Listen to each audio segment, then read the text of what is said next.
Like, what is it that Sharif Cooper hasn't done that I can say he should do to say that he's done it all? He won that championship. That was it. You can do everything. He's done everything. He's scored a lot of assists. The only thing that can cap off his career is becoming Mr. Basketball. So why is it that when I watch Wild and Odom, did I feel like he's the best player?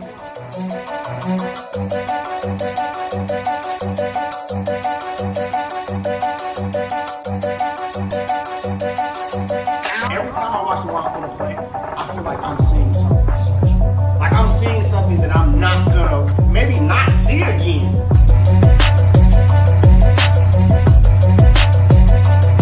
I said that for a long time. BJ Boston was my favorite high school player in Georgia. I don't get that feeling that I'm seeing something I'll never see again.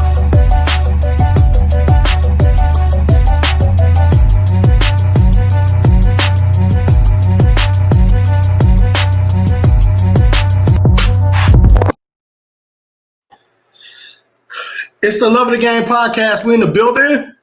It's a sucker-free Sunday. Y'all already know what time it is. Y'all know how we get down.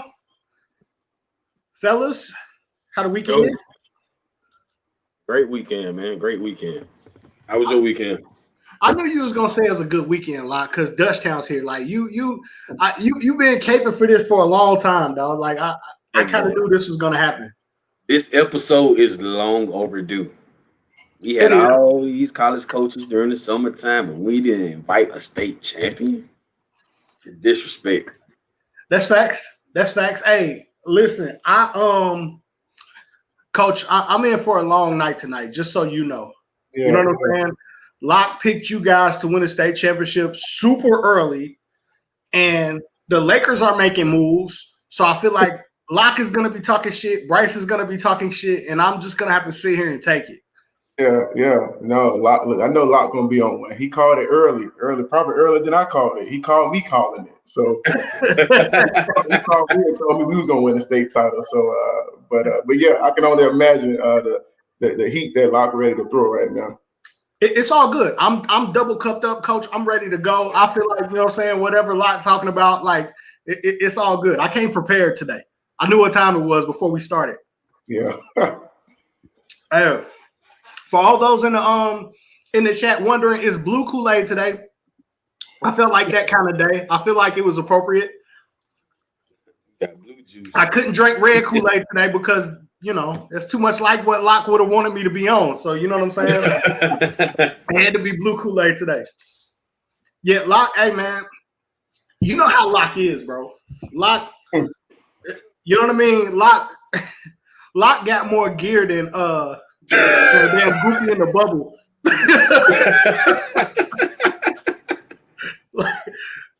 Hey, man, I got to represent my guys, man. You rock with me, I'm going to rock with you. That's facts. That's facts. I wish, you know what I'm saying? You need friends like Locke in your corner going to ride with you, dog. Bryce, we're not going to start on your shit. We're going to save this Laker shit for. What you mean on my shit? Bryce is already comparing this man to Rondo, bro. Like Bryce, that's a great compare. I get what he's saying. I really get what he's saying. I just want to enlighten the people on the Dennis Schroeder move and why they because he's funny looking doesn't mean that he's like Rondo. He is funny looking, but if you look at Rondo's game, they have very similar tendencies. The way they handle the ball, the way that they, fake the defender out, how they shoot the ball. To me, he's a young Rondo. Now, is he Rondo? No, but he's similar in the fact that if you lose Rondo to free agency, you're getting him right back in a sense. And the younger one, he's probably going to play the whole season. I've learned, Coach, that I can't argue with Bryce about the Lakers because the last time I shrugged Bryce off about this Dwight Howard shit, it didn't go my way. I was happy it didn't go my way because I wanted the Lakers to win. But no way in hell I thought Dwight Howard was going to play like that, and Bryce seemed to understand that. I mean, to me, it was obvious that to me, it was obvious that Dwight was going to play like that because he has bounced around so many times. This was his last opportunity. This is his last like chance. Like, what you gonna do when this is your last opportunity? You gonna give it all you got, or else you done. So he might have guaranteed himself a couple more years in the league after this. I agree, Huff. I'm not sold on the IQ. Oh, I'm not saying that his IQ is as high as Rondo. That's what I'm saying. I'm not saying he's championship Rondo. I'm saying in his gameplay, he is very similar to Rondo. Now, is he a winner like Rondo? Hell no. No, sir. Do we know he's gonna do a game 7? No. But is he similar in the fact that he can get it done? Yes. Let me ask this question. I wasn't even planning to start right here. Are you happy that Danny Green is gone? Tell the truth. Be honest. I'm Be honest. Look, you see this shit? You see this, coach? He don't even want here's the thing. Now, Danny Green convinced me that Danny Green did his job. Come on. Danny Green gets a lot of flack for his lack of shooting. But to me, when it counted, he made enough shots to help his team win. So I'm not necessarily, and he's a vet. He's a savvy vet. So I'm not necessarily happy that he's gone, but I think they're gonna have to replace him with somebody similar to him. Hey, this is dope. Hey, I'm with you, Sly. I can't root for a grown ass man with a blonde streak in his hair. I'm with you, bro. I'm not rooting for him. Okay. You say that, but I bet you listen to Wiz Khalifa when he started the streak. Right. In his hair. Black and yellow. Nah. That Wiz Khalifa was banging though. But I follow Wiz for other reasons. What is Huff talking about? I just explained it. I'm not saying that he's a winner. I'm saying in the fact that I'm just strictly saying how he plays. How Rondo plays is very similar to how you're trying to say he's Rondo light? Is that what you're saying? He's Rondo light. Yes, that's all I'm saying. He's a beta version. He's a younger version. He's a beta version. You put him with. He's beta Rondo. Right. He's Bizarro Rondo. Huh? He's Bizarro Rondo. I mean, you can call him what you want to call him. I'm just saying that was a good pickup for them. Dennis Schroeder, nice. Huff is just mad because everybody leaves the Hawks and they end up thriving. That is a good point, Bryce. Hey, and I'm gonna mute my screen on that one. Everybody leaves the Hawks and upgrades, dog. Did he not have a good year at OKC? Yes. Hey, fam, have we talked about that before on this show, bro? Have we talked about what do you do like if your ex leaves you and she upgrades? Like, do you keep up with that, or do you watch her? Do you watch her socials and be like, "Damn, bro"? Nah, you can't watch that shit. You gotta unfollow her. He in the league. You watching her socials like, "Damn, he in the league. Why she wearing NBA socks?" Like, hell, bro, you can't look at that shit all day. You'll lose your mind. You unfollow immediately. You don't check to see if downgrades. Nah, you don't want to see that shit. Only thing you want to see is when I'm about to say the bad word. When the dude, you waiting to see if she gonna come back to you if the dude do it wrong. Then you might see if she deletes all of his pictures eventually. Like if she crops him out of every photo. Man, I don't. You know all of that. I don't know how it would feel. Hey, OKC. Dennis Schroeder to me was damn good with the Hawks. He was really good with OKC, and he's going to be even better with LeBron. Just wait for it. Facts. Don't act like Future. Hey, man. Come on, man. That's Uncle Pluto. I am a tiny bit toxic. A tiny bit. I'm a little bit toxic. I got a question for Coach though. I'm gonna wait till Mondre drop the assist off to me. I don't move without the point guard, so I'm gonna wait. Did we listen to the Future Lil Uzi? Yeah, we on. Yes. Yeah. You know what my issue is with people, especially in this day and age with Twitter and all this stuff?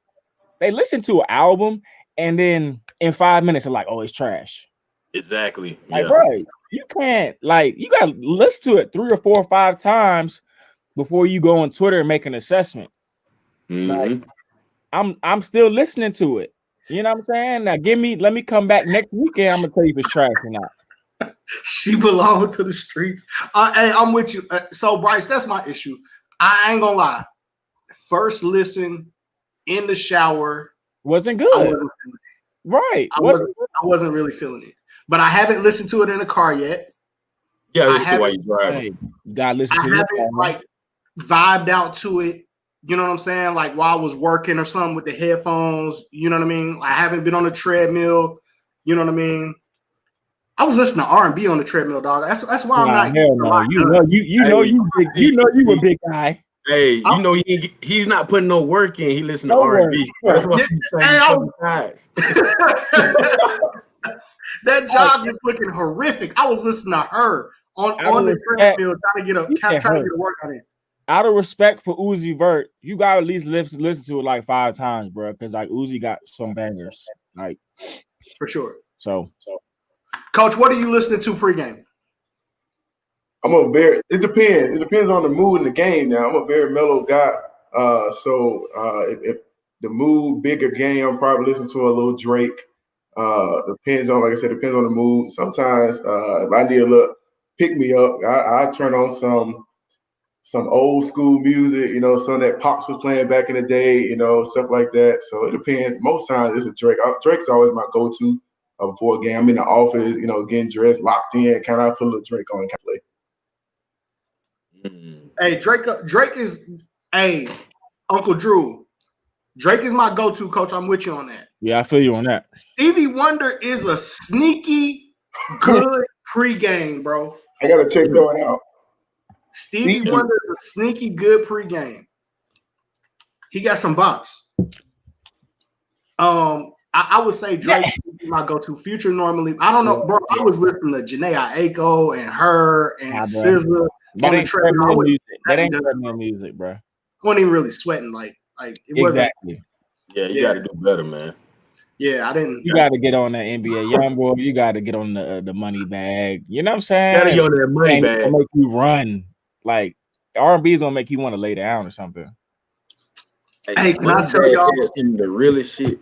He said the baddest chick has the worst problems. Oh, I felt that to my soul.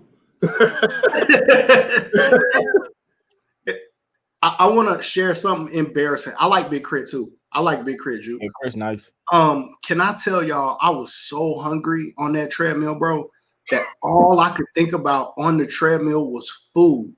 Fam, I swear, if somebody would have handed me some like spicy tuna rolls on that treadmill, bro, I could have stayed on that treadmill another 30, 45 minutes, bro. I was starving.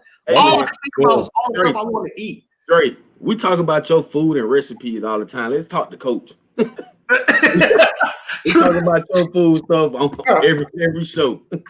True that. Let's get to the high major program. I'm gonna move the ball. We got a high major in the house. I'm gonna let y'all go ahead. Hey, I'm calling 1-4. I'm getting out the way. I'm gonna go stand in the corner. Well, I mean, Locke already called him a high major program coach, so he basically answered my question. I was gonna ask Coach, is he a high major coach? Is Dutchtown a high major program? No, hey, that's 2 questions. I want to hear the answer to both of those. Coach, are you a high major coach? Let's talk about that first. Are you a high major? Hey, look, so, you know, that's a 2-part question. The first question. Talk your shit. Talk your shit now. Let me get to the program first, and then I'll go back to the first. Let me say this. Dutchtown, before I got there, was doing some pretty good stuff. So I don't know. Many people may not know about Dutchtown, but the last 3 years before I got there, they were Sweet 16, back-to-back Elite Eights. Lost to Buford in the Elite Eight, lost to Miller Grove in the Elite Eight. So they were pretty good program, pretty sustainable program. Now, when I get there, obviously, we take the next step to take, to win a state title. So I say it this way: I think that we are trending towards a high major program. We're trending in that direction. I think we're trying to reach the pinnacle of being a high major program. But we may not be a high major program, but at the end of the day, we got a state title behind it. And I don't think it's much to be said after that. There's a lot of people that have chased it, that have wanted it, that have tried to get it.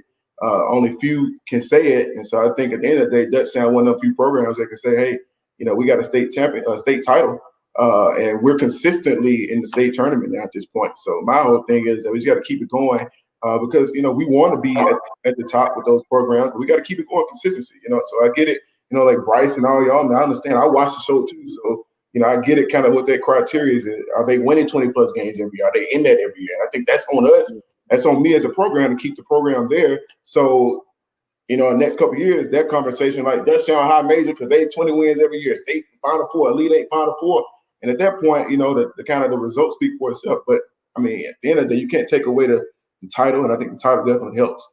Now, the other part of that question, high major coach, I think of myself at the as the highest. I'm a humble guy, but at the end of the day, I think that that I can hang with the best coaches. I can compete against the best coaches. I tell people all the time, I'm gonna be more prepared. I'm gonna try to be more prepared than any other coach I play. And people and I didn't realize this. So another coach called me the other day, and it was like, "Coach, you understand who you went through in the Final Four? I mean, in the state title to beat some of the coaches you kind of coached up against." And I don't look at it that way, man. But you start getting through some of the legend names and all of that. It makes sense. But for me, I look at myself as the highest. I want to say I'm one of the best in the business, and I'm not going to shortchange myself, my program, or my guys. Hey, Coach, if you would have said no, I wouldn't have felt the same way about you. If you would have said you wasn't no high major coach, I wouldn't have felt. I would have told. I'd have been talking shit to Lock in the group chat. I would have let you live on the show. I'd have been talking shit to Lock in the group chat if you would have said you wasn't high major. Dre, but who's really gonna say no to that question? You probably be surprised. That's what I'm saying. Nobody, like anybody that we have on is gonna most likely gonna say yes. Now his answer, I think, was a great response, but like, is Moultrie gonna say no? He's gonna say I'm high major. George gonna say I'm high major. But see, Bryce, you feel that way because of your attitude about your own self as a coach. You can't be high major if you don't have that supreme confidence in your own ability, and you have it, so you relate to it. So there is no other answer for you.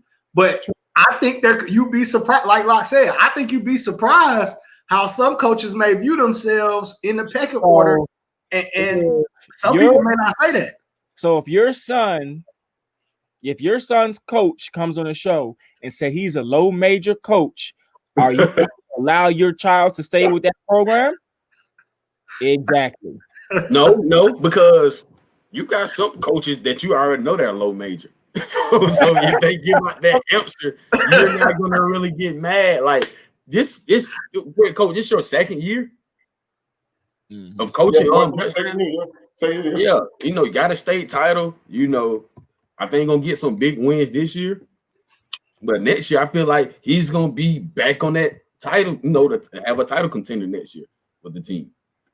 I think the thing is too, what makes in my situation a little different because I'm a younger coach. This is part of what it is. So are people considering the reality of it? Young guys, good coaches. You see what I'm saying? So I think for young coaches, it's a little bit different. And what I've noticed, even in Georgia, you're starting to see a trend of younger coaches starting to come in and starting to, take over programs. And I was talking to somebody the other day. I know a couple coaches down in Columbus, like Columbus, Georgia, where I was there when I was at Columbus State. It's two younger coaches down in Columbus, Georgia is coaching right now. But it's a trend. So I think for us younger coaches, it's a little bit different because do people consider us that? I consider myself that, but you may not get that same respect as some of the other coaches may get.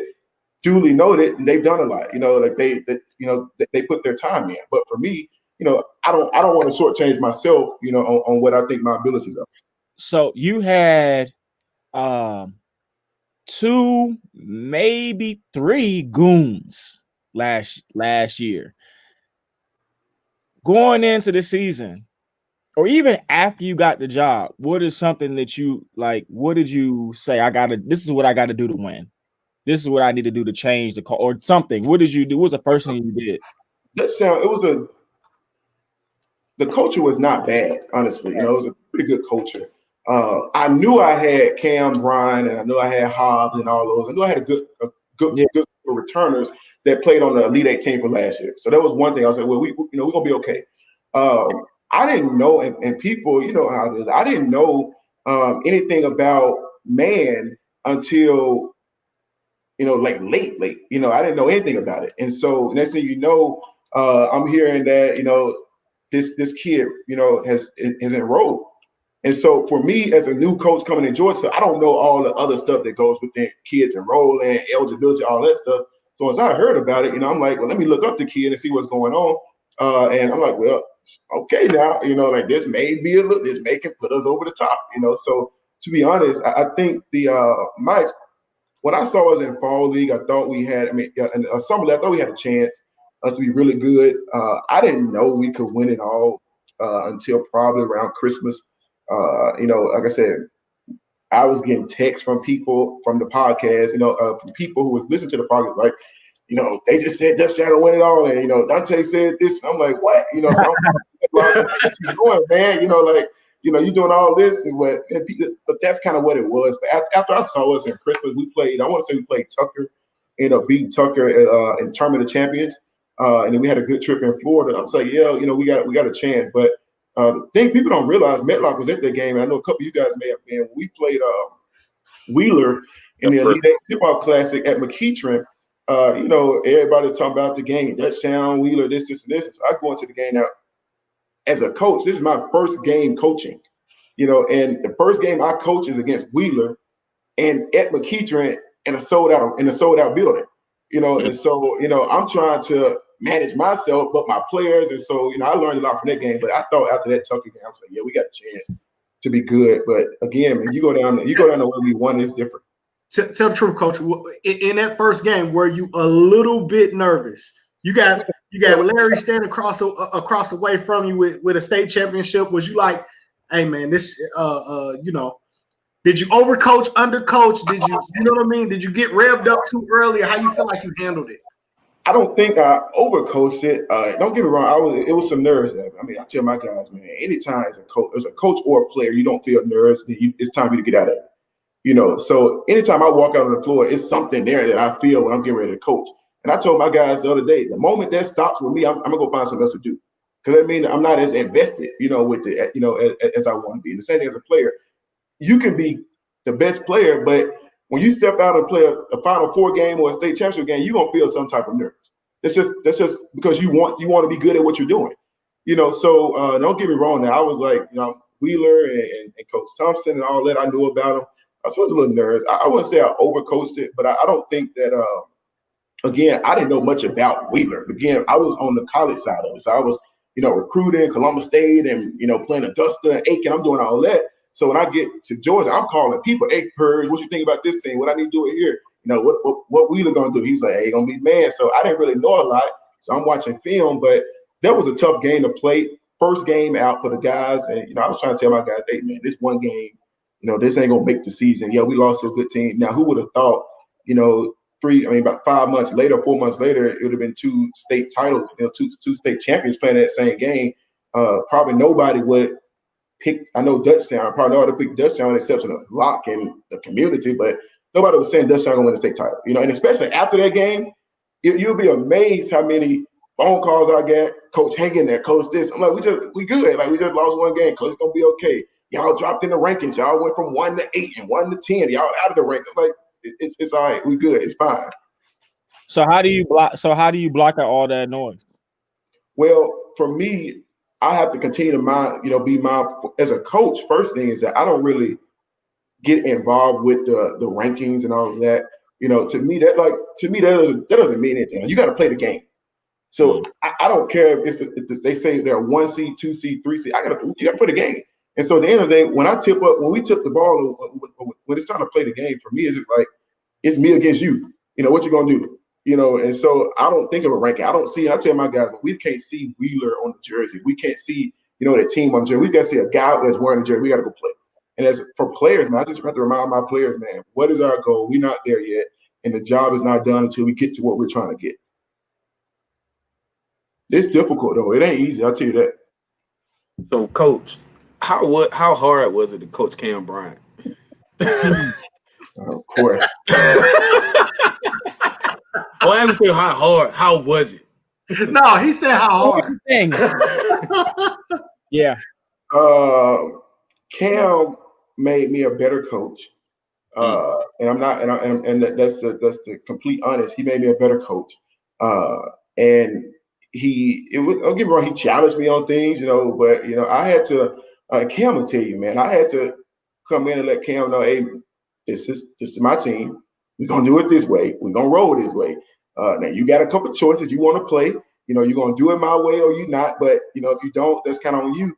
But to be honest, man, I think sometimes what I didn't do, because everybody had their thing about Cam before I got the job. So they was telling me when I got the job, they was like, hey, this one here, he gonna do this. I tried to, keep that away from me because I wanted to create my own opinion and feel for the guy because I felt like I wasn't gonna give him a fair shake if I listened to what everybody was saying. But what I realized is that he's just an ultra competitor that just wants to win at all costs. And so in the midst of that, he gets caught up in other things on the floor, because if you know Cam outside of basketball, he's the complete opposite kid outside of basketball. In the classroom, the hallway, outside, he's the complete opposite kid. When it's something about the lines on the floor, it just makes him a different dude. But he made me a better coach, man. I tell people, man, with that type of team, it was more about you couldn't overcoach that team. I had to manage that team. I had to just keep everything going the right direction, because if I would have came in and just start overcoaching, you're going to do it this way, this, and this, it would have been a disaster. So I had to come in and try to find the give and take as a coach to try to make sure that I kept those guys on board, but also I let them know we still going to do it a certain way. And I thought they finally picked that up and kind of bought into that. Coach, what do you feel like coming from the college game do you feel like it helped in any way, or do you feel like it hindered in any way with coaching high school kids? Yeah, well, many people don't know, like even before Columbus State, I was a student assistant at Chattanooga. So when Will Wade was there, I was working with Will Wade for 2 years during his time at Chattanooga. And so one thing about that guy is that he's so thorough in everything he does. And so I knew I wanted to coach, so I just kind of stayed under him, man. I was always in the office, man, get his binders, white books. When I was coaching AAU, I knew, and I was a serious AAU coach. I wanted to win. I would watch film. I would try to find stuff on other teams. I'm going to AAU games. I'm writing scouts. I wanted to win. With? I was with Chattanooga Elite. So I wanted to win. I want to mind seeing you and Bryce coach against each other. Man, I'm a game prep guy, so I want the game prep. So in other words, man, I remember calling Coach Wade, like, "Hey, Coach, team running the 1-1-3, Coach. A 1-3-1. What do you do?" He's like, "Coach, flatten out the zone, this and he'll take a phone call." So I learned a lot from him from a prep standpoint.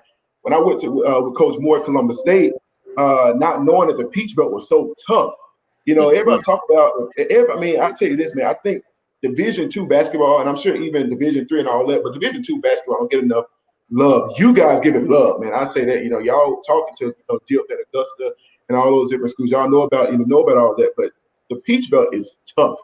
And so I didn't realize that. So I was sitting in, in Columbus State, and I'm like, damn, we got to play Augusta, then we got Pembroke, then we got Aiken, then we got Clayton State, and it just keeps going, And so these teams were tough, brutal teams. But what it did for me, and I was working with Persian Williams, who's at Kennesaw State. Now he was over with me. I was with him for 2 years. It allowed Persian really, man, got me into just Georgia basketball, because all I knew was his Tennessee ball. So he got me into all Georgia coach. This is how you need to do it. This person, this is how you recruit, all this different stuff. But the relationship to high school was fine for me because I coached AAU.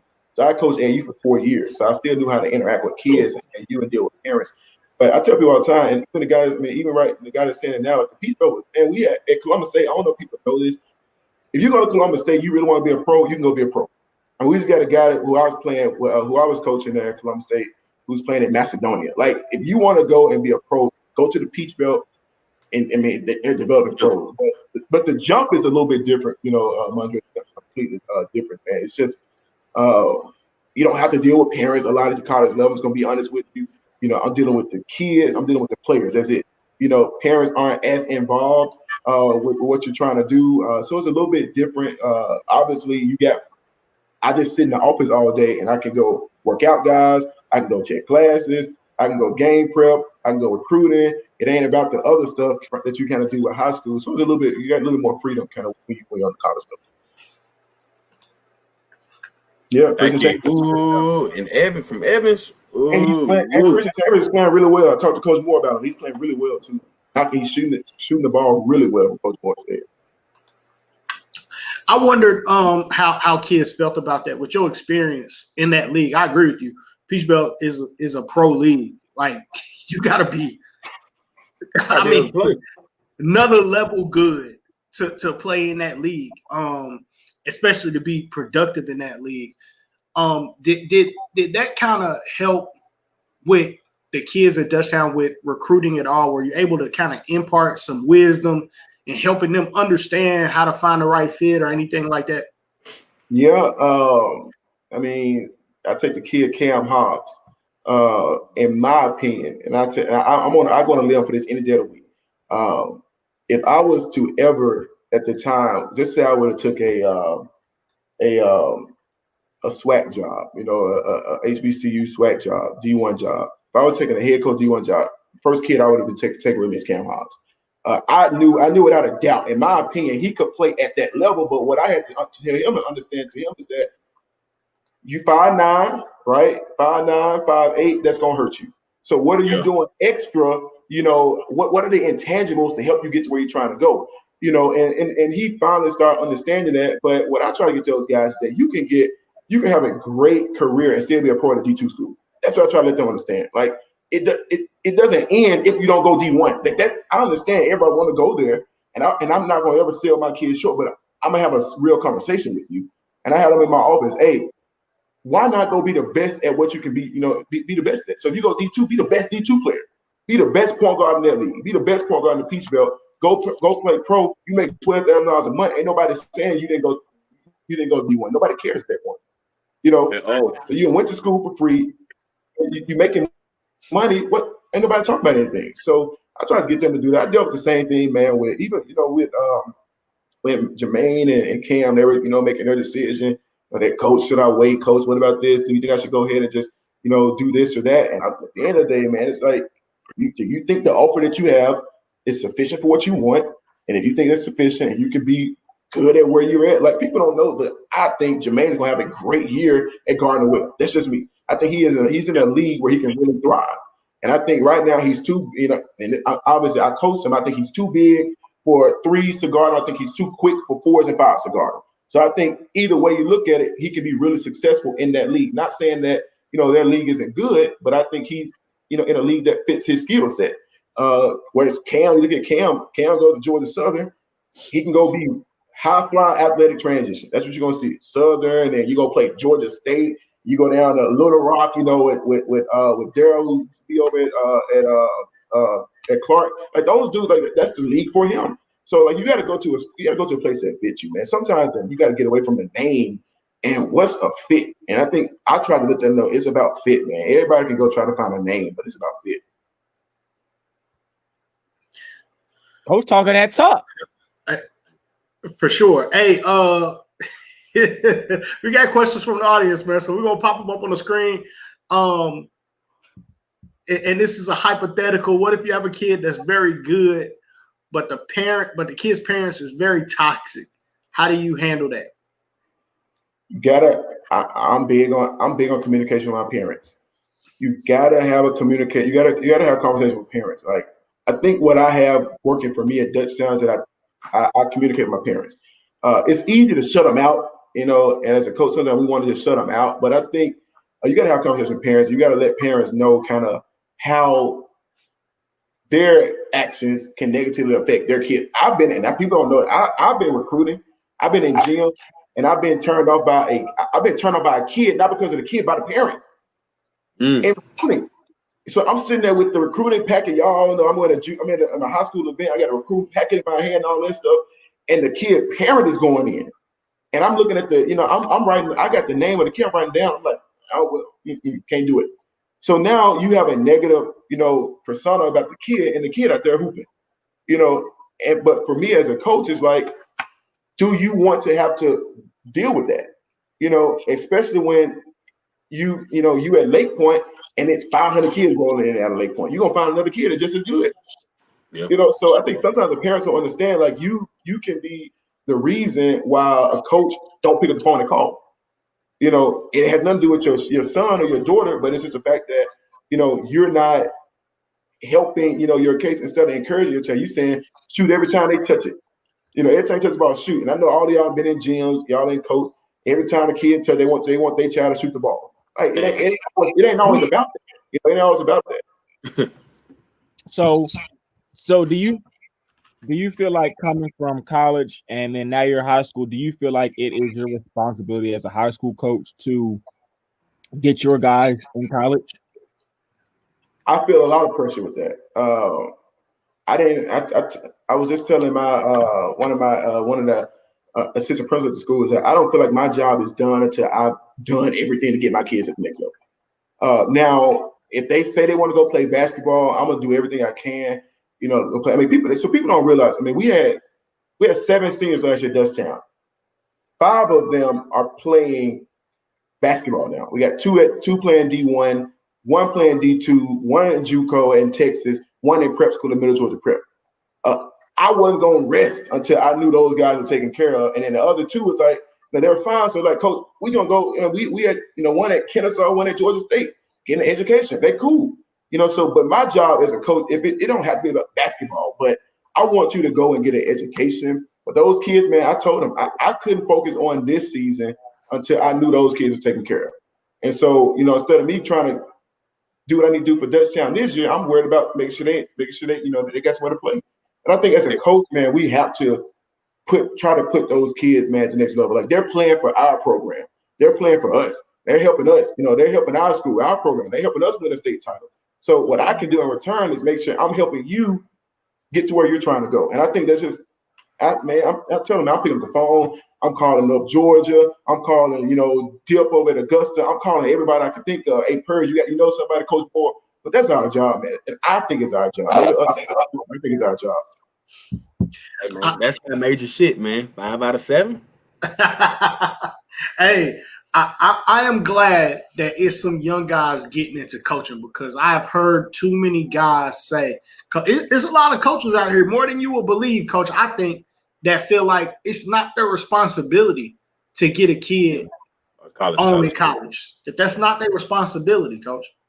Man, I have, and I ain't gonna lie to you, I have kids, so dudes that are on my team that know other kids are trying to look for a school will call me and ask me, hey, Coach, you mind, reaching out, to Brewer over at Morehouse. Like, I don't really know the kid, like I don't put my name on just anybody, but like they trying hard, man, to get somewhere. And I'm sitting there thinking like, well, did you talk to your coach? So I'm like, well, send me some film, send me a highlight film, send me a name. And I made people phone, hey, Brewer, I got a kid, I don't know about the kid, but, they trying to go play. Just check out the film. Let me know what you think. So he coach don't know this kid, but coach is trying to help a kid out. So I think we have to be more invested in the kids. You want to win. I want to win. I tell my guy, I want to win every game I play. That's going to be every game I coach, we play. I'm trying to win.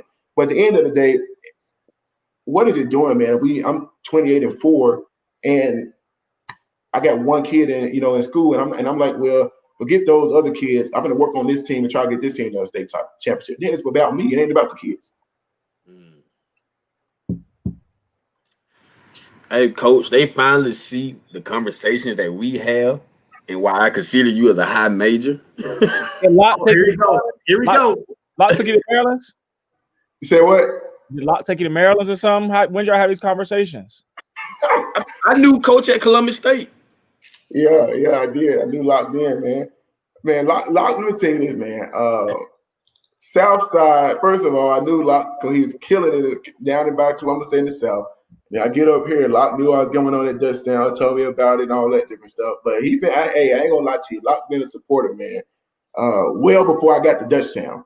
And so you can feel it. I mean, it's funny. I have parents now that come in and talk about Locke now. Hey, Coach, tell Locke you need to make sure you're doing this. Tell Locke, tell Bryce, make sure he come past the airport more.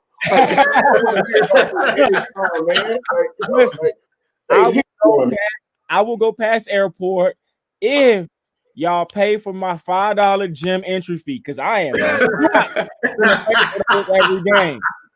Man, look, that's easy. Come on, I got you, man. Just let me know when you're coming. I got you. All right. Oh, you ain't. I know you ain't paying getting in Dutchtown. Now you don't know where else in Henry County in Dutchtown. I've never been to Dutchtown, so it's all good. But that's my only issue. I don't want to pay to get in. I don't blame you. I don't pay to get in games either, whether it's a GHSA pass or not. I'm not paying, but I got to pay. I'm gonna go somewhere else. Funny story. This is a true story.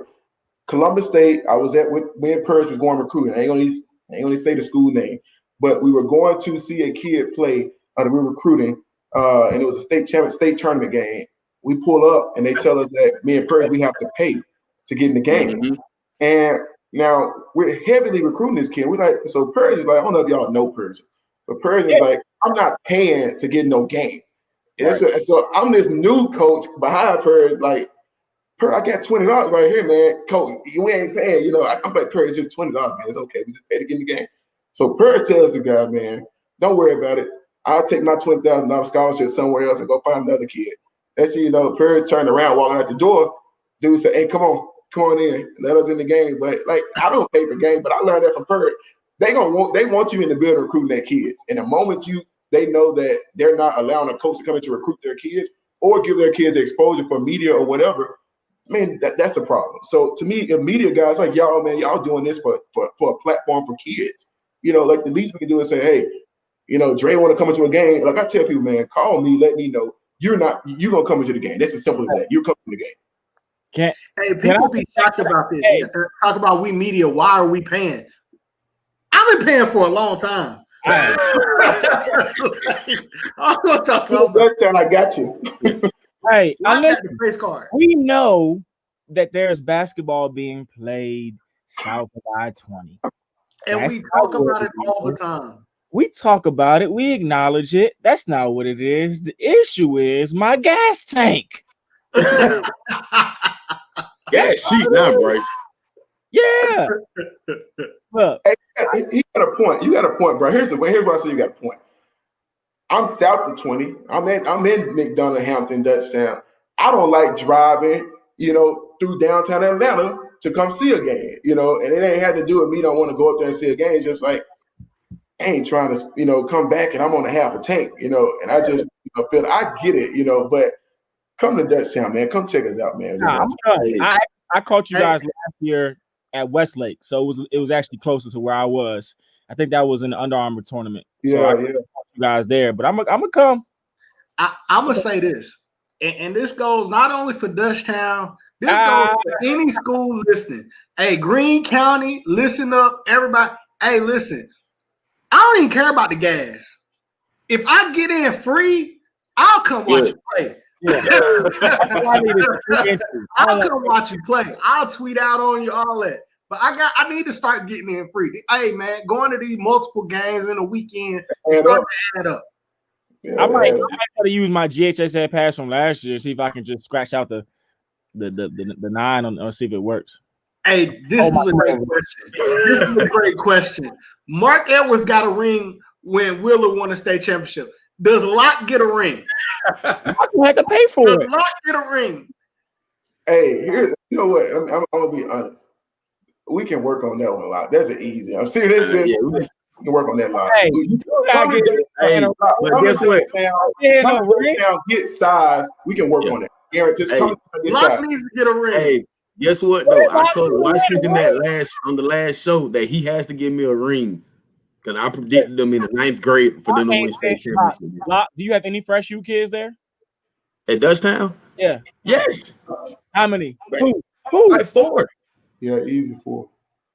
All right. See, look at, and one thing what Coach say, y'all don't know, Coach comes to all his players' AAU games. He drives to Lake Point to watch the Georgia Achievers play all the way from Dutchtown all the time. I hate it every time I got to drive to Lake Point, but I do it. I hate every time I got to do it. You might as well just take a room out there, get the hotel room. Hey, hold on. Somebody offering me food? Y'all really trying to get, hey, man. We're going to feed y'all. Hey, don't say y'all. Just say you're going to feed me. Don't say y'all. What me is shoot. What is y'all? Hey, dude, it gets dark in Greene County. They just got 2 lights. It gets real dark. Dude, Hey, I'll turn on my high beams, dog. You know what I'm saying? A plate of chicken and a free game in the house.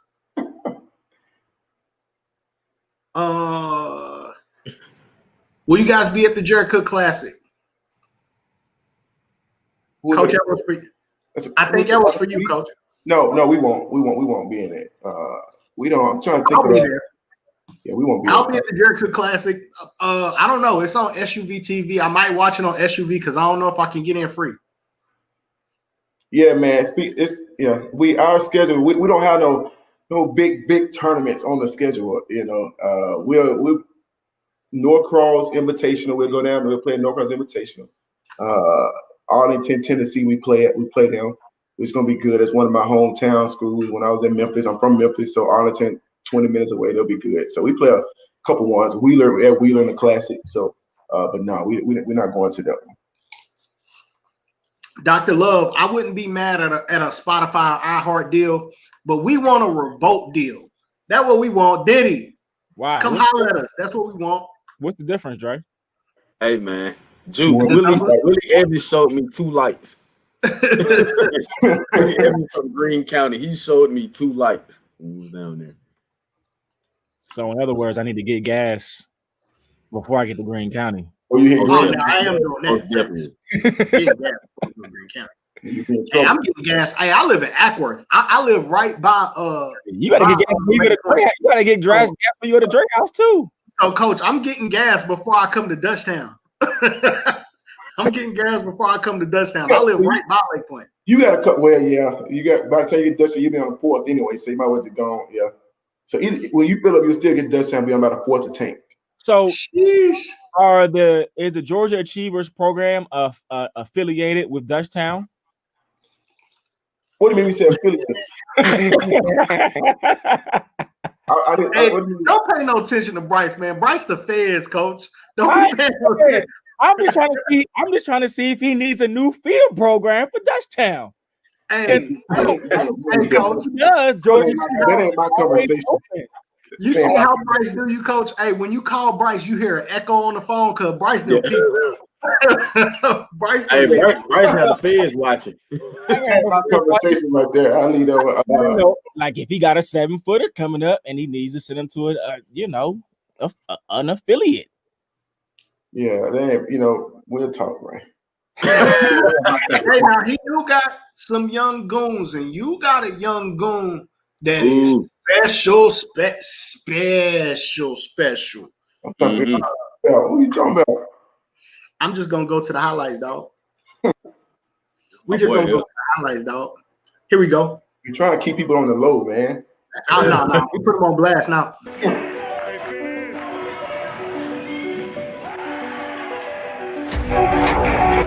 Whoa.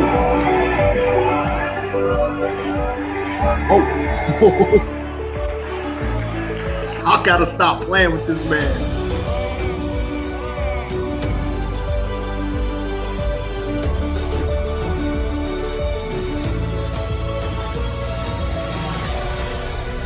Oh!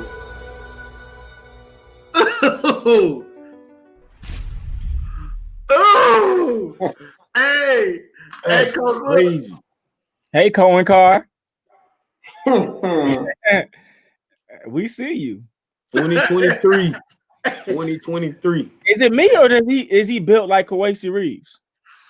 No, I don't think he's built like that tall. He's about 6'4", 6'4" and a half. 6'4", yeah. Kawhi's about 6'7". I mean, he's built more like Robbie. Oh, he's big. He looked penny in the video to me. Hey, listen, he is a 2023 Juke. I've seen him up close and personal. Special. Yes. Special, dog. Yeah, he doing that in 2023. Oh, yes. Oh my goodness. Oh boy. Oh boy. He got long. Oh, y'all got the Champions Classic powered by Colin Sexton. Hit me with hit them dates on the screen. Watch so we can put them up. Yeah, 2023, dog. Hey, look at Cynthia's statement. Leave her alone. Look at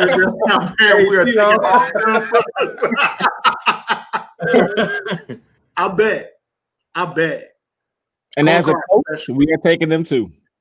But coach, that's and see, when we talk about this high major conversation, I'm watching this current group of 2023s. I'm watching these young kids, and I want to see what you do with these young kids. And that's gonna call the ball for me. That's what's gonna call the ball. So I mean, Dre, so you saying that what he does with 2023 is gonna determine if he's a high major coach? To me, when we say high major, but he's won a championship. Notch on the belt, 100%. I give a million% credit with that. Okay, but one of the things, I judge it like I judge college programs, right? Like, could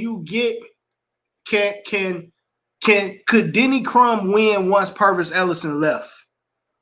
You know what I'm saying? Can I also judge programs by what happened in Indiana? What does Indiana look like after Bobby Knight? Can you change a coach and still be great? Dutchtown showed me they could change a coach and still be great. Now I want to see what the coach is going to do with the next batch of young, talented guys. You show me you can win it with multiple groups of kids. Shit, let's stamp that shit. You know what I mean? Man, let's you don't know how special that 2023 class is.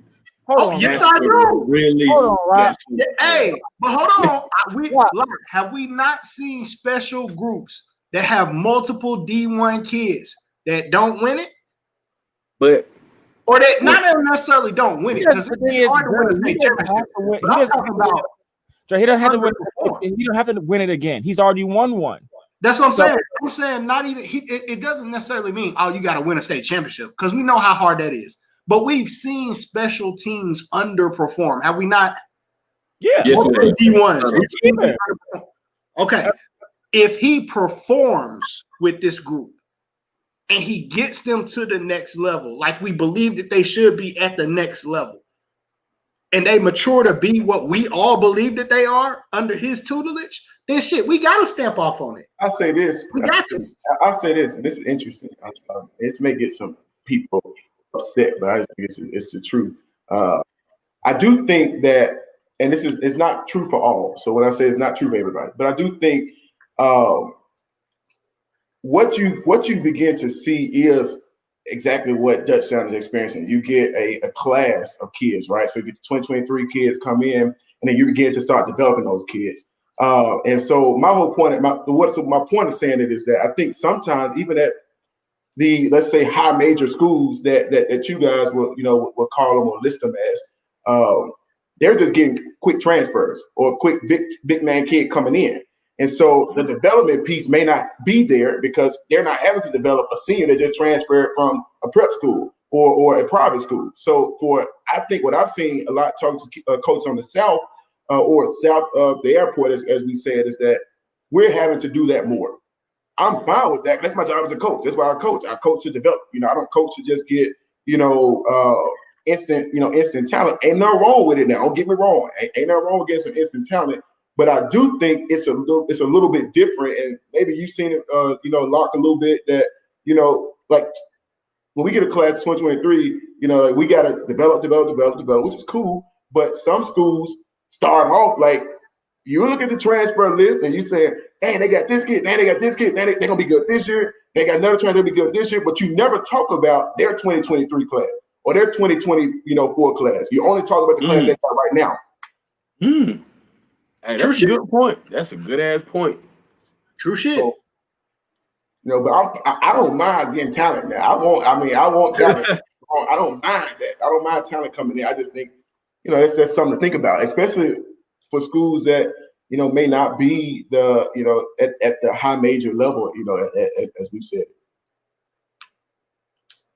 That's a fact. I'm just saying there, Coach, for me, that state championship woke me up. And I'm watching.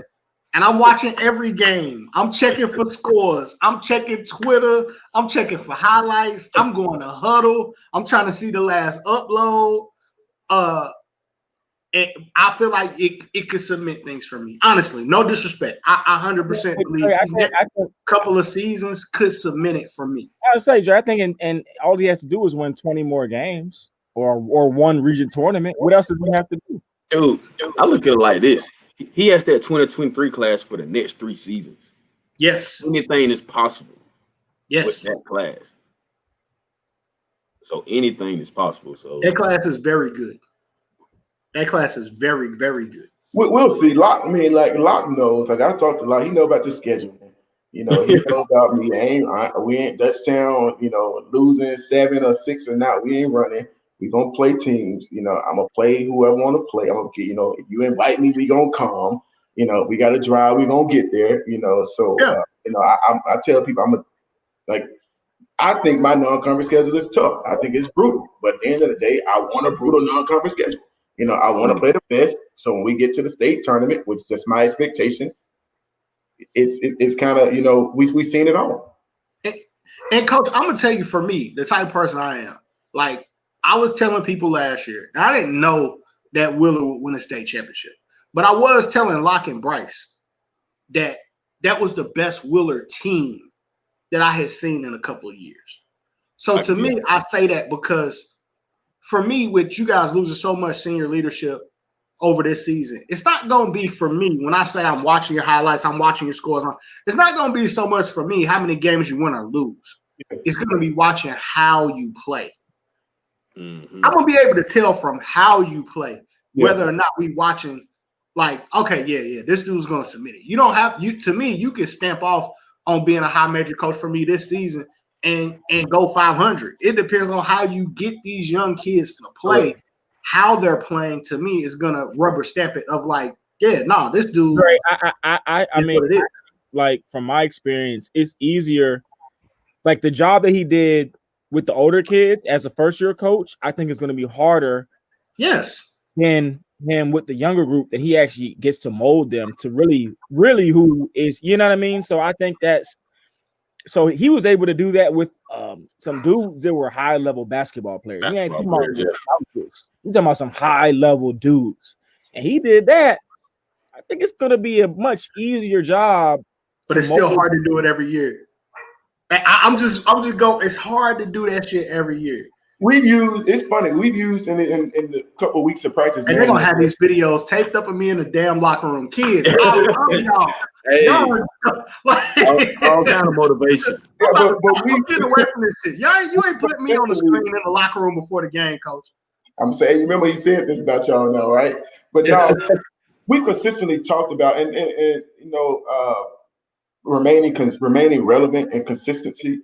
I think like the biggest thing is that you think of, and I mean, I call it how it is. You think of Wheeler, and Wheeler's a consistent powerhouse name. We know that they're consistent in what they do. And like that wasn't built overnight. That's what I try to get my guys to understand. And I want Dutchtown to be a program. But I think to be a program, you have to have a state title. You can't be. I don't think you can be a program without the titles to go behind. I think it's you weaken your argument, if that makes sense. But so I think I want us to be a program, man, but I want us to be consistent and relevant. And I think to me, like they know my expectations, man. We're gonna be consistent, we're gonna be relevant. And I think, that's the start of building a solid and a strong program. And that's what we're trying to do, man. We just gotta keep it going.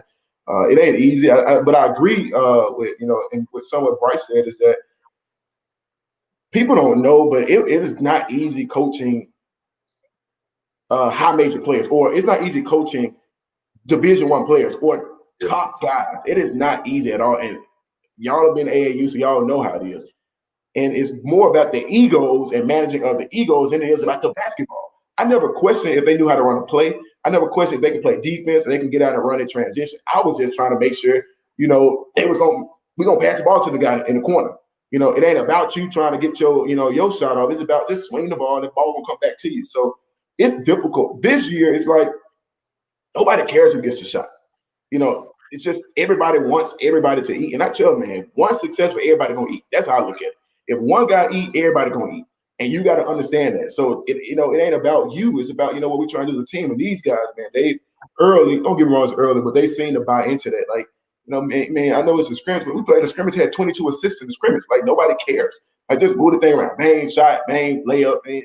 I mean, but I've seen teams where they have eight assists, you know, eight team assists or 10 team assists.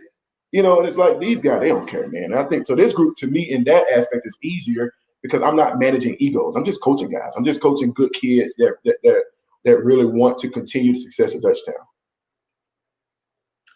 I can't wait to see him play, Coach. I think that group is going to be lethal. I do think they're going to share the ball.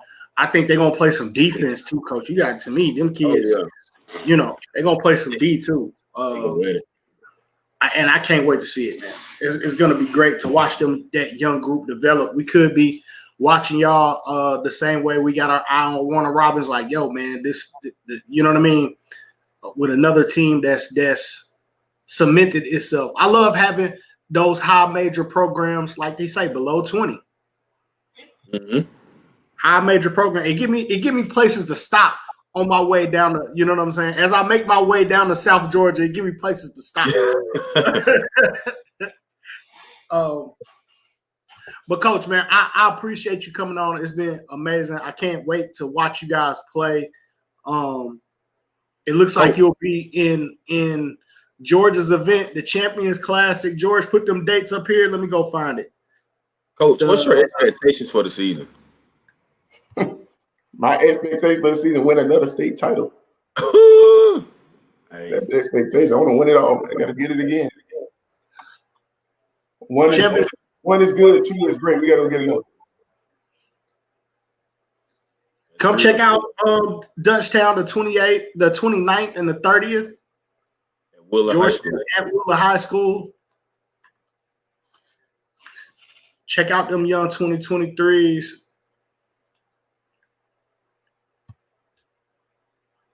What's high major? No, most Get definitely. Identity. Very true. They got it done. Man, I'll say this, man. Like I said, I appreciate it. But I tell people all the time, man, if you ever want to ask about Dutchtown, how we going to play, what we're going to do, we're going to be tough, we're going to play physical, we're going to play hard, we're going to be aggressive, we're going to be gritty. Ain't no pretty boy basketball going on at Dutchtown. That ain't going to happen. You got to go find it somewhere else. That's why Bryce will come down there. It ain't no pretty boy basketball. We're going to be a blue collar team. Whoa, whoa. Whoa. I'm not a pretty boy basketball dude. For any of our college coaches watching, you better get your ass down there in Hampton, Georgia. You better get down there in Dutchtown Gym. I will tell you that. They got a couple of players. Facts. Cardi, better get down there. Ours, wings, got it all. But, Coach, we'll appreciate you. Hopefully, we'll be able to check back in with you after the Champions Classic and talk to you about the team's progress.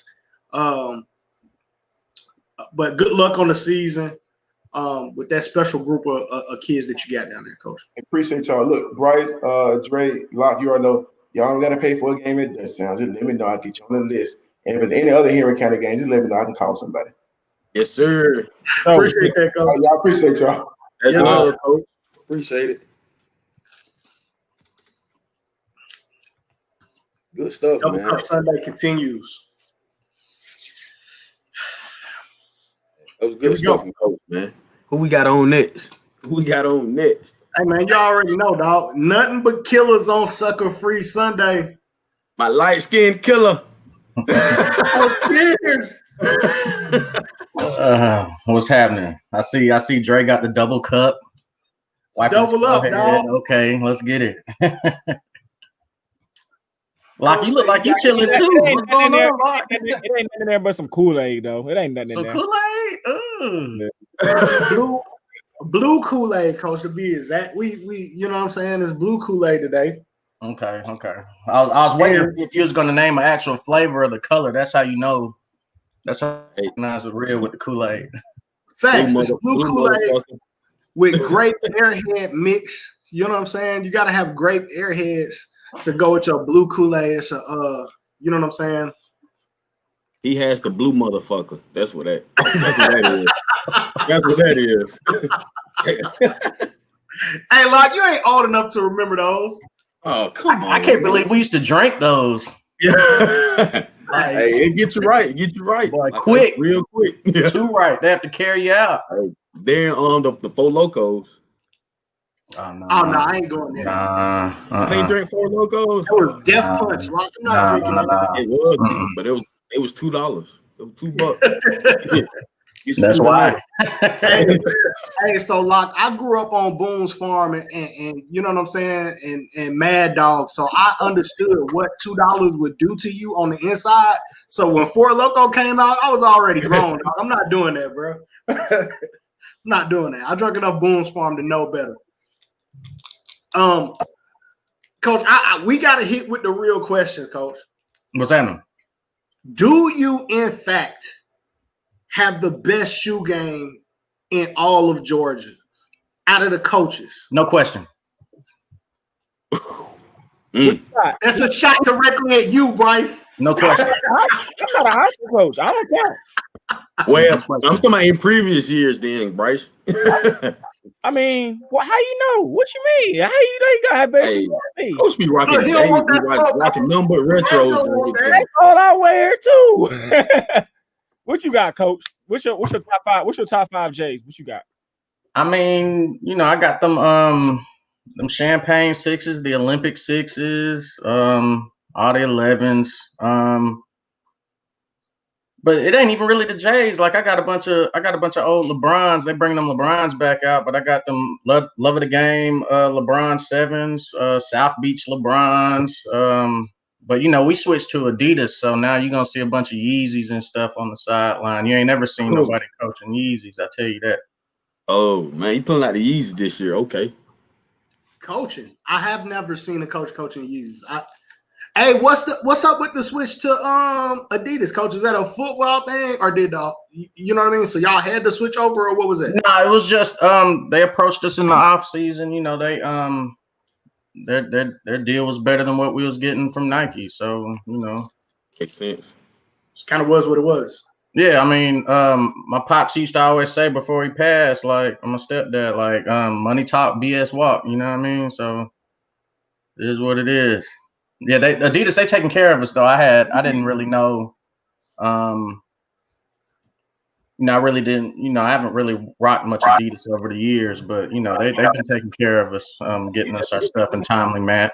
They got some good stuff. The Yeezys and the Boost and.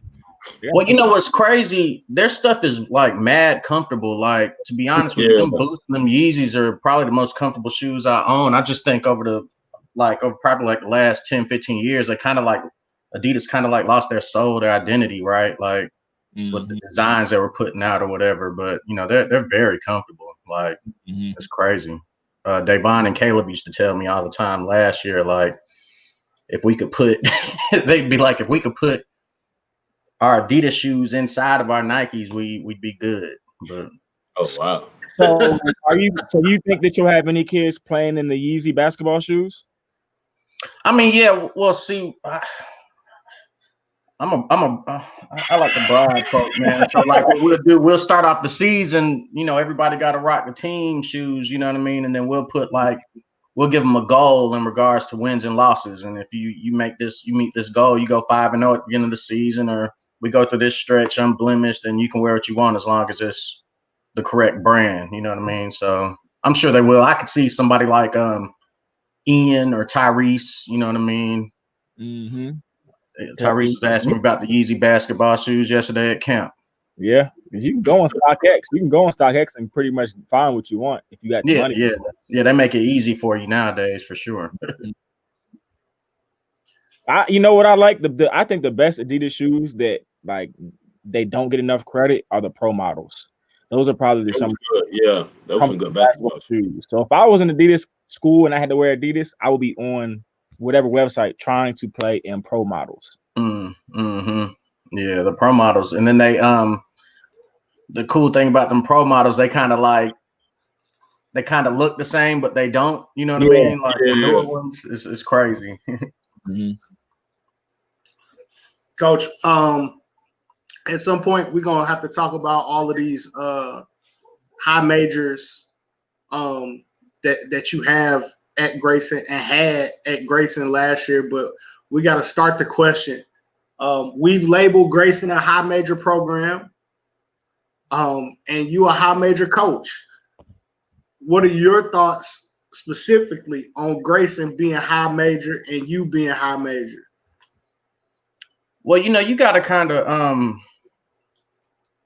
I know we've been like popular the last couple of years, right? But like to like fully appreciate and understand, where the programs come from, you got to kind of like I've been there 7 years, right? So, before I got there, and this is no knock to anybody that's coached there before or played there. One of my coaches on staff actually played there, and we all know we've all coached. Like, you could have talent, you could have good coaching, but there's some things sometimes where it's not a good mix, or things aren't in your control that kind of influence, success or failure. So what I'm about to say is definitely not a knock to anybody that was there before I got there. But, when I first got the job, like the school opened in 2001, right? So I remember researching it when I went on the interview. It was like 132 games under 500, right, over a 12-year period. No winning seasons, no state tournament wins. So, to kind of like appreciate what we've been able to accomplish, you got to kind of like look at the whole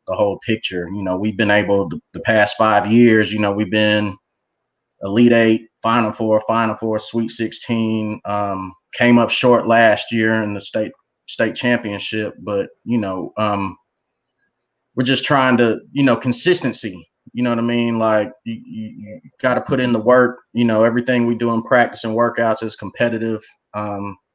Just to try to put that in the kid's mind, you got to be able to compete. Like when I first got there, before we could teach them how to win, we had to teach them how to compete the full 32 minutes, right? Like, what I mean? You're not winning anything if you don't know how to compete. And that's in life too. A lot of these kids, especially this day and age, like, I don't want to call them sheltered, but they've got a good life, right? Like better than some of us came up in, right? So they don't really, I don't want to say they don't understand, but I just feel like it's our job as coaches and mentors or whatever, just to help them realize once you leave your parents' house, like everything's going to be competitive. Like your job, whatever college you go to, if you're an athlete or just a student, right? Like if you don't get the job done, they're going to get somebody else in there that can, you know what I mean?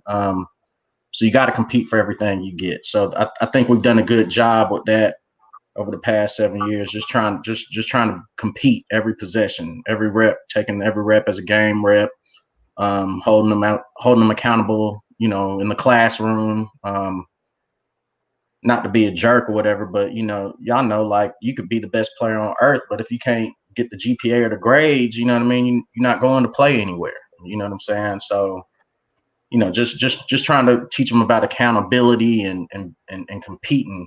Every chance you get, take your matchup personally and compete.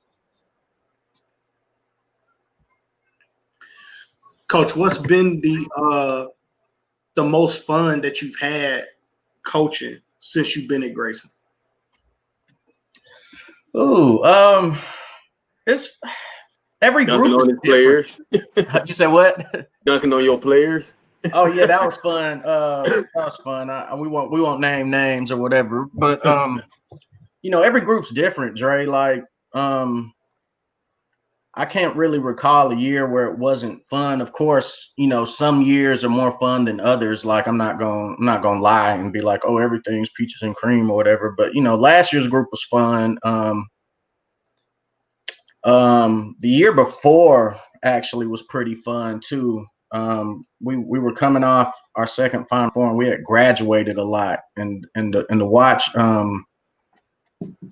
Davon kind of coming to his own, that was pretty fun because when he first got to high school, like we knew he could hoop. Like if you were in the know or whatever in the basketball community, you knew he had a chance, but like he really wasn't really getting his just due, in my opinion.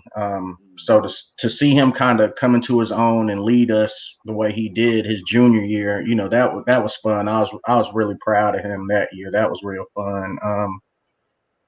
I don't know, man. Travis Anderson's senior year? No, Travis had graduated.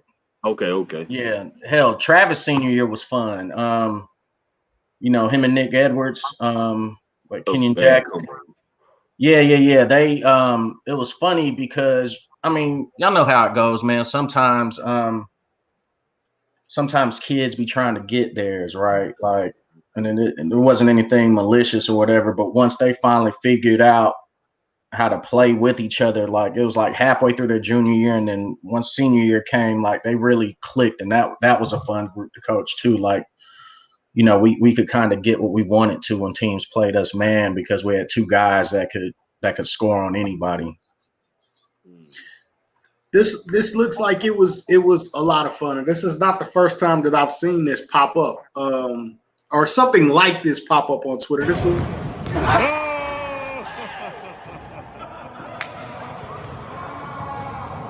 Coach, what is that?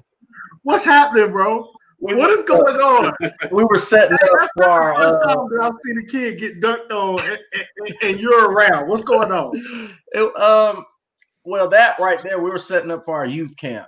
So, you know, we just, you know, everything's business as usual, right? Like we're setting up, getting ready, but, you know, we just try to keep the mood light. You know, I think once we see why Coach even, I wasn't even going to put his name out there like that. That was my boy. Yeah, that was Caden. Caden was talking man. a little greasy when we first got in the gym. So, you know what I mean? But nah, while we're on the subject of Caden, man, I expect Caden to have a big year for us, man. We tell him all the time, man. Like we've been, like you mentioned Nick, and well, you mentioned Travis. We've had Nick Anderson. Back in 2016, we had two kids named Alfonso Willis and Austin Dukes that got to it. You know, Davon came in as a from middle school as a freshman or whatever. We tell Caden all the time, man, you're really more skilled than all of them were, you know, when y'all all came in like at the same time as freshmen, right? I think once he, you know what I mean, once he starts getting out of his own way, man, I just feel like, man, he's gonna make somebody's college program like very happy. Like he's a good kid, his grades are on point. Nobody works harder than him. But I had to put him on his neck, you know what I mean, last night. You had to put the boys on his neck, you feel me? I was gonna try to swing on the rim, but my hand slipped.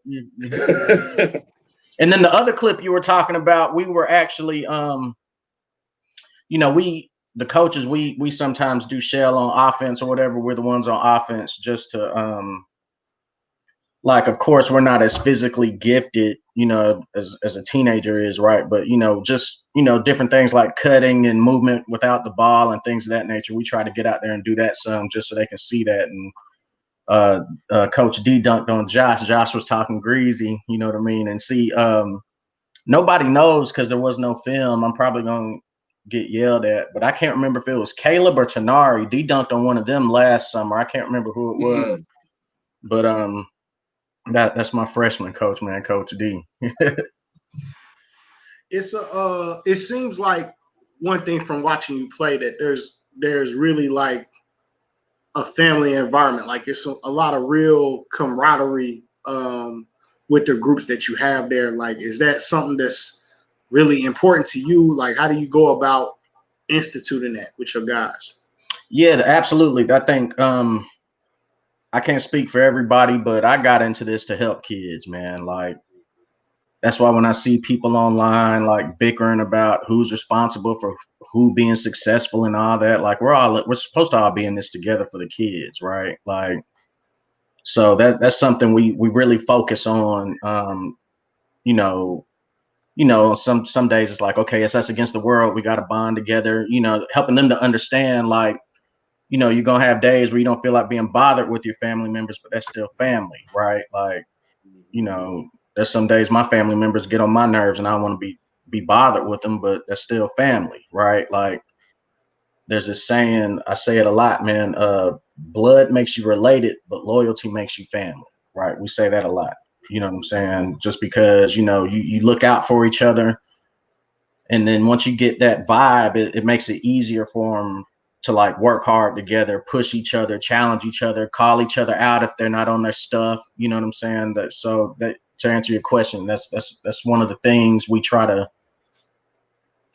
like it's got to be organic. I don't want to say like we manufacture that that environment, but we really do try to cultivate a family environment, you know, in the gym and in the locker room. You know, the staff, we meet with each player individually, you know, every couple of weeks. Sometimes it can be overkill in their eyes, but, you know, we just try to be honest with them about, you know, the role that they've earned in practice and workouts, the role we think they can ascend to, the role, you know what I mean? Just so there's no, you know, there's no gray area, right? So like when their parents or their circle is complaining about, well, why aren't you getting touches and da da da da da? Well, we had a conversation with coach. This is what I need to work on to take that next step in the pecking order, so to speak, right? Like, but the crazy thing is like and I've seen it's changed, right? Like the better kids really aren't worried about shot attempts. It'd be the parents, it'd be the circle, you know, in their ear telling them, you know, you need to do this, that, and the third. But snipers. Yeah. Like but the real good players, man, they're just trying to win, right? Like, so they're gonna do, as long as you're honest with them, they run through a wall and do whatever the hell you tell them to do. You know what I mean? That's why I think people be like, oh, why do your kids play so hard? Like, well, you know, they're gonna go hard for you if they think you're gonna go hard for them. You know, it's nothing to me if I need to go talk to a teacher to see what they need to work on with their grade, or if they need, like, I got players calling me all the time for current and ex for whatever, right? It doesn't even have to be basketball related. Like if I can be there for them in any capacity, I'm gonna do that, just because, you know, to play at the level we try to play at, right? We're very demanding of them, like of their time, their bodies, right? Like, you know, so that's the least we could do as coaches, you know, just be there for them off the court. Coach, so what's your philosophy going into playoff time, region time, state tournament time, and what is something that you will do with this talented group of guys that you have this year to get them to win that championship? I think this year what's going to be important for us, like we've got a big, physical, versatile team, and we just keep telling them, you know, we don't really harp on last year. Last year was last year. You know what I'm saying? Of course, you know, we came up short. But the one thing we took from that game,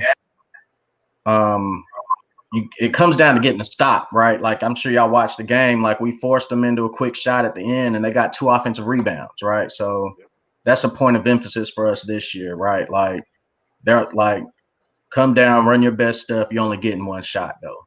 You know what I'm saying? Like, and if you give up an offensive rebound because you're not boxing out or something, I'm probably gonna sit you down. I always sit. Now my players know, past and present, you know, if you give up an offensive rebound on a free throw, you're coming out the game, right? But, you know, we're probably gonna kind of, you know, implement that some during the season too, just to, especially early, just to get in their minds, man, it isn't a stop till you get the ball. You know what I mean? It could be a steal, it could be. But a defensive rebound's normally how you get a stop on defense. So that's kind of the point of emphasis this year, Bryce. Just, you know, we want to be, like, historically our teams have been good on the glass because we, you know what I mean, we preach that in practice, but we want to be dominant on the glass this year. Like we want teams to be worried about that when they're prepping for us. Like, what are they going to do to keep us off the glass this year? And as far as preparing for region tournament, man, we just, you know, you try to keep some things in the tuck that you know you do well, you know, in case you need to pull it out. I know when we played Shiloh last year, Kim, shout out to Kim. Kim does a good job every year with his groups. Great job. Yeah, they're down to 6A this year, but we like to run a lot of ball screens, guard to guard ball screens, trying to catch a switch. And there was one point in that game, Caleb kept calling for ball screens, but, you know, Kim had kind of switched his coverage. They were like picking us up 3/4 court instead of half court. So like at halftime, I kind of challenged Caleb, like, yo, you don't need a ball screen for anybody in the gym right now, dude. Get to the rack. And like, he just, if you watch that game, 3rd quarter, that region championship, Caleb was at the rim for the whole quarter. So just to answer your question, we try to keep some things in the tuck. We've got a couple, like we had a press last year that we ran in the region tournament that we didn't run throughout the season. But, at the end of the day, when you're playing at a high level, you kind of want to make the other team adjust to what you're doing too. So, just different counters. That's the fun part of the cat and mouse game, really. I want to show some highlights from your team last year. And Coach, I know you guys hear it. Some of the guys, some of the better coaches, guys that are, players want to play for. Parents want their kids to play at certain schools. So a product of that is transfers. They happen, right? Mm-hmm. Kids aren't blind, right? They want to go play for certain people. And I hate the transfer talk. It's a lot of, to me, a lot of messiness that goes around it. I don't think people just understand. Parents have this is especially in the 285 up 85. Parents have mobility. They can move. Right. You know what I mean? These parents are not, you know what I mean? And I feel like people resent that to some degree, but to me, instead of embracing it, but that goes without saying. Do you hear that noise? Does it bother you? Do you care about it? What are your thoughts before I play some of these highlights from last year? I mean, I hear it, but I don't really be tripping on it because like we were winning games before we got transfers. So I'm not really, you know what I mean? Like, and me, myself personally, you said what? I say it is what it is. Yeah, I mean, it is what it is. Like any coach that'll come on here, I'm sure you won't have any, but you won't have a coach come on here and be like, oh no, I don't want no transfers. Like if a kid moves into your district and he can help you win games, you're gonna take him. Right. And me personally, not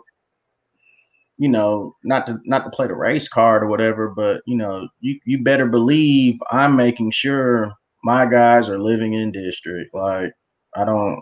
You know what I mean? I got chilling. You know what I'm saying? Like, you know what I mean? Like, I can't get away with stuff that some others might be able to, right? Just it is what it is. There's a magnifying glass on the program. You know what I mean? So I make sure mine are actually living in district. So I really could care less as long as kids are coming in, getting developed. You know what I'm saying? It doesn't matter if they're there 1 year or 4 years. You know what I'm saying? You do your job, you develop them, you help them get into school, and you stay on top of their grades. Like,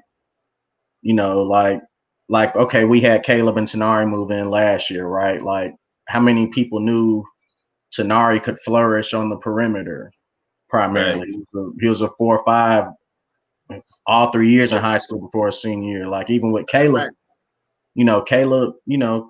like, come on. Like, did anybody expect Caleb to have the season he did? Like, I remember going in gyms and folks asking me, like, man, what you think about Caleb? Like, y'all just don't know, right? Like, you know what I'm saying? Right. Once he gets comfortable, he's going to start killing. And after the first month of the season, and then, like, at the first month of the season, not only was he not comfortable, he chose to play. He had a hairline fracture, you know what I'm saying, in his hand, right? So once that healed up, everybody was food. So, it doesn't matter if they come in as freshmen or if they transfer in. Like, you still got to develop them, and you still got to make sure they're in good standing academically so they can move on. Like, how many times have y'all seen kids transfer and then end up academically ineligible?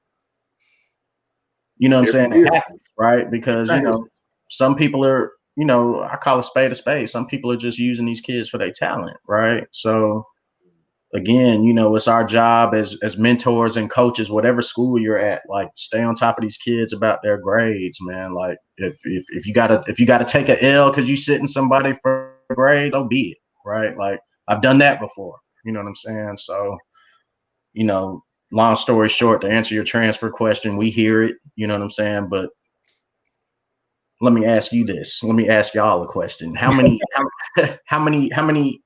Y'all say high major or championship programs, right? Like, how many of them don't get, like, they don't play with transfers? Are there any? They all do. You know what I'm saying? So, I mean, it's par for the course, man. As long as parents do it the right way, like, I don't really have anything negative to say about it. It's any situation, like, even as an adult, right? If you feel like the job you're at isn't honing your skills well enough or compensating you properly, you're going to go find another job, right? And I'm a parent. Once my kid is in high school, if he's doing something, it could be the band, right? I'm going to put him in the best situation possible to help him, you know, realize his goals as a band member. It doesn't have to be just academically. So, you know, shout out to the parents trying to put their kids in the best situation possible. Like, your job as a parent is to help them get out the blocks better than you were able to. You know what I'm saying? 100%. So, like, folks that talk down on the whole process, man, they either don't have kids or they're affiliated with a program that doesn't get transfers. Like, there's no. Are they in high major? I mean, Coach, I've always felt like this, and people talk about why, you know, and they put all this negative stuff out about why, you know, more transfers are happening and all this other kind of stuff. I feel like this. I feel like parents are paying attention, and parents are getting smarter, and the kids are getting smarter. That, hey, you know what? I may be able to afford to move, and the move is cheaper than paying college tuition. Mm. And this person can help my kid get into school for free.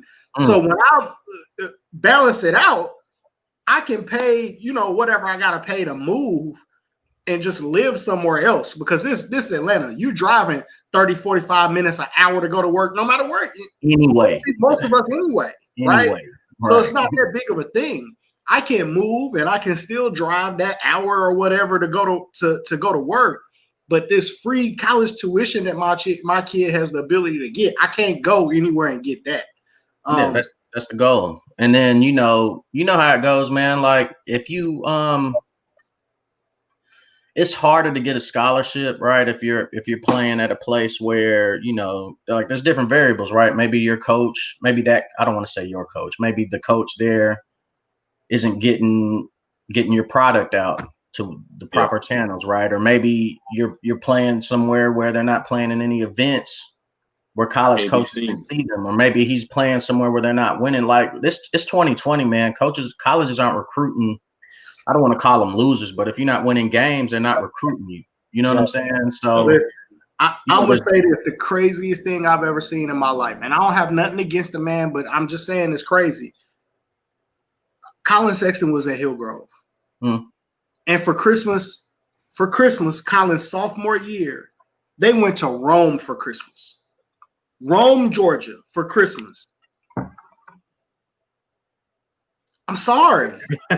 I'm sorry. You can't. I'm sorry. You deserve to lose that kid. And nothing against the program. The head coach of our AAU team is an assistant at Hillgrove right now. Love him to death. That's family. You know what I'm saying? He wasn't on the staff at that time, but he understands that you can't do that when you have that type of player, and no parent should want to put their child's education on the line or their scholarship on the line so you can do stuff like that. Like, you have to make sure that kids get seen. It's important. And not everybody, I feel like, understands that. Well, see, some coaches are so worried about their record from November to January that they don't want to play in these events. Like, if you feel like you got kids that are good enough to play in college, you need to play in events where college coaches are going to be watching. Right? Like, even if you know, right, like, okay, let's say I got this kid, he's going to go D1, mid-major, high major, whatever, but he's the only one I got. Okay, so what? Like, I'm gonna go try to put him in the best event possible, because on one hand, it gets him the exposure. Secondly, okay, your regular season record might take a hit, but it gets you ready for the postseason, right? Like, what does it matter if you go play at some tournament where you go bust everybody by 20, 30 on your way to the tournament championship, and then you get put out first round of state just because you didn't properly prepare your team? Wasn't battle tested. Yeah, you gotta, you know what I'm saying? I mean, y'all seen our schedule last year, you know what I'm saying? Like, if somebody, I think we beat everybody ranked in the top 10 outside of Cherokee, right? Just because we didn't get a chance to play them, you know what I'm saying? But the same's gonna be true this year. Like, you try to prepare your kids for state tournament, but you gotta put them you got to get them exposure, man, for these college coaches, especially nowadays with COVID and everything, man. You got to be in events where college coaches are going to be locked in since they can't get out and recruit. You know what I'm saying? Like, at the end of the day, I'll say it again. It's supposed to be about the kids. You know what I'm saying? 100%. 100%. I want to show one of those games from last year, man. Let's take a look.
I don't know what Huddle was thinking with the music, but look, George, on your head, Pepperbrook band, best in the land. Okay. Listen, Coach, I just want to give you props on last year's team. Everybody thinks that they can coach a talented team. They look at their team on paper and they feel like, oh, well, you just roll the balls out and play. Yeah. Anybody that coaches AAU understands how hard what you did was, especially when we look at how hard your team played defensively and the ball movement. Getting great players to trust each other and share the ball is not necessarily an easy thing to do. And you were able to do that last year, man. That group looked great. Great. Yeah, it just goes back to what you said earlier, man. Just trying to cultivate a family atmosphere, man. You're more willing to share the ball, right? If you feel like that's your family, you know what I'm saying? You don't really care who gets the bucket. We got the bucket, you know what I'm saying? So, you know, of course there were some bumps early, you know what I'm saying? Like we had to meet with our leaders and, you know, just have a conversation with them, you know what I mean? But, you know, they kind of understood, you know, we're all already committed, you know what I'm saying? Like, let's win games, because now that we're winning games, we can get these other guys scholarships, right? Like, I think Coach said it earlier in the 6 o'clock session. You know, if one eats, everybody eats. You know what I'm saying? Yeah. So we're just trying to get them. Like last year, that like you said, it's not easy, but you know they're more willing if they feel like if they fool with you for real. You know what I'm saying? Yeah. So, you know, once they got that part together, you know, that was a fun group. You know, that again, there was times, you know, people get frustrated, you know, people get in their emotions, you know, we're all human. But, you know, for the most part, like they did a good job, you know, deferring to one another, getting into the hot hand, things of that nature, attacking the mismatch. And, you know, Davon had a lot to do with that too, you know. You know, they respected Davon, and Davon's so unselfish. You know, Davon, he's one of, like, I can't think of a whole lot of players in high school that can, especially as a 6-foot guard, that can dominate a game without taking a whole bunch of shots. You know what I'm saying? You know, I go back to his junior year, he led us in every statistical category, like even blocks. You know what I'm saying? But, you know, he kind of took a step back offensively, for one, because it was what we needed to be successful, but two, you know, just to get these other guys comfortable, you know. And I think Ian's going to be the same way for us this year. You know, he's so unselfish. My God. Shout out to Ian, man. He listen. Yeah, and folks don't want to give him his credit, man. I don't know if Ian's name was Ishmael, you know what I'm saying? Would he get more a lot of people, and I'm not gonna lie, including myself, did not think that he was a high major player. I didn't either. Yeah. Well, you know, you gotta take. I'm sure, you know, his role last year really didn't cater to that, right? We didn't ask him to do a whole bunch deep offensively. He still averaged a double for us, but you know, yeah, he sucked. Go ahead. I looked at it like this. Now I know he's a good player. I'm not saying that. I looked at it like I look at high major and mid. I look at that stuff as a projection. So where is he project? So he's going to the ACC, but we know how difficult, even not in the ACC, it is to be a big. And that was my perspective. It wasn't that he isn't talented. No, he's extremely talented. But even in the A10 or the OVC or Conference USA, he's in the ACC. He's gonna be playing against some of the best bigs in the country. Right. And I think that's one of the, and to his credit, that's one of the reasons why he chose that school. You know, he said he wanted to play against the best competition. And, you know, if he's not successful at the next level, it won't be because he doesn't work hard. He's on the short list of hardest working kids I've ever coached. Like when we got sent home for quarantine, that our last day of school was that Friday, that Monday, he was calling me to bring him equipment from the school so he could put in work. And that's without me having to stand over him or have Zoom sessions with him. Like everything Ian has and that he's gotten, he's done it hard work. You know what I mean? I see from some of the videos I've been watching on Instagram and things like that he will be a kid that will probably be able to step out and play some three. I think a lot too. Yeah, I think once he you know, kids make such a big jump going into their freshman year at college, you know, with the strength and conditioning, you know, they can really focus in on their nutrition and strength and conditioning once they get on college campuses. I think that's when he's going to take a big jump. And I definitely think, you know, he can eventually, you know, play the three. You know, I think he can play the four right now. But again, he's going to work, you know what I mean? And he's not only is he going to work, he's going to do whatever the hell the coach tells him to do. You know what I'm saying? So it ain't going to be no friction. There won't be any friction from his parents. You know, like I said, if it don't work out for him, it's just going to be because it wasn't in the cards. It won't be from lack of hard work or desire. Like he's going to step on campus and try to get it done. I think was one thing what made a big change with Ian is the ANU team he played for this summer. Because I've been watching Ian since a 9th grader. And the way he played with Team Curry this summer and the way he dominated, you didn't see that with other teams he played with throughout the year. Even the team he played with, like 1 or 2 tournaments this summer, it was 2 different players. And when he played with Team Curry, he fit perfectly right there. And you was able to see, okay, I see why he's a high major now.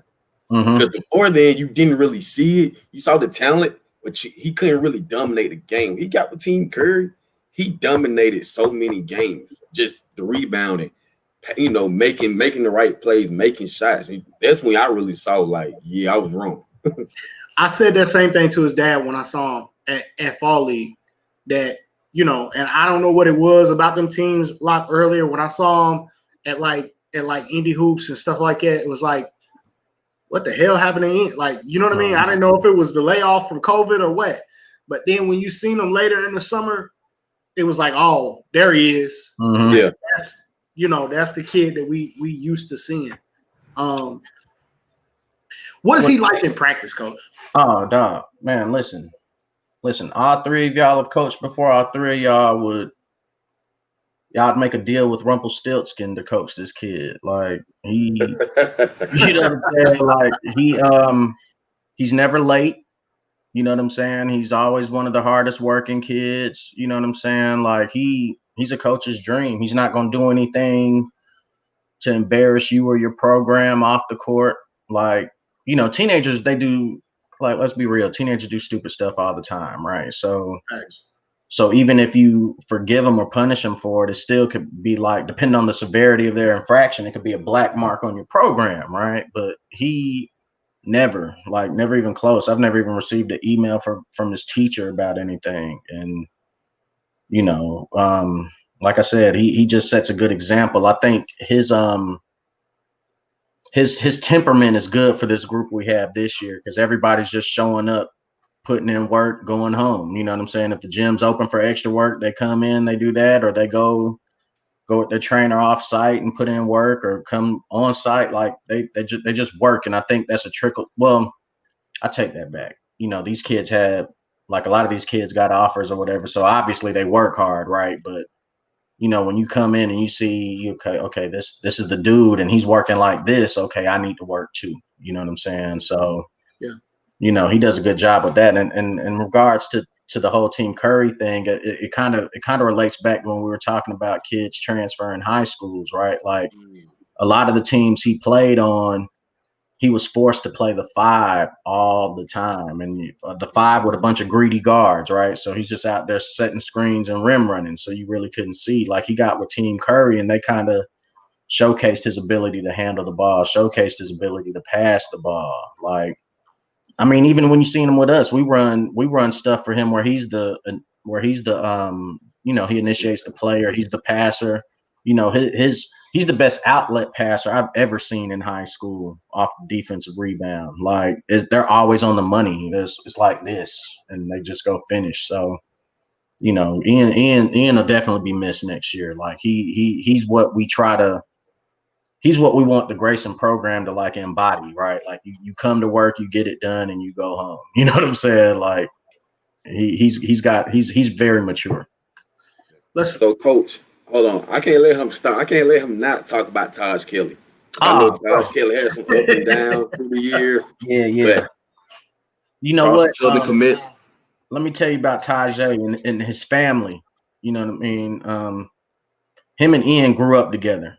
You know what I'm saying? So they've always been together. They like best friends, right? They're like Rico and Tubbs, right? We call them Rico and Tubbs from Miami Vice. But they both of their parents, like they could kind of like teach a seminar on how to handle a Division I player as a parent, right? They've never really got involved with, you know, playing time or roles or anything like that. And like to talk about Tajay probably could have gone to 90% of the schools in GHSA last year and started.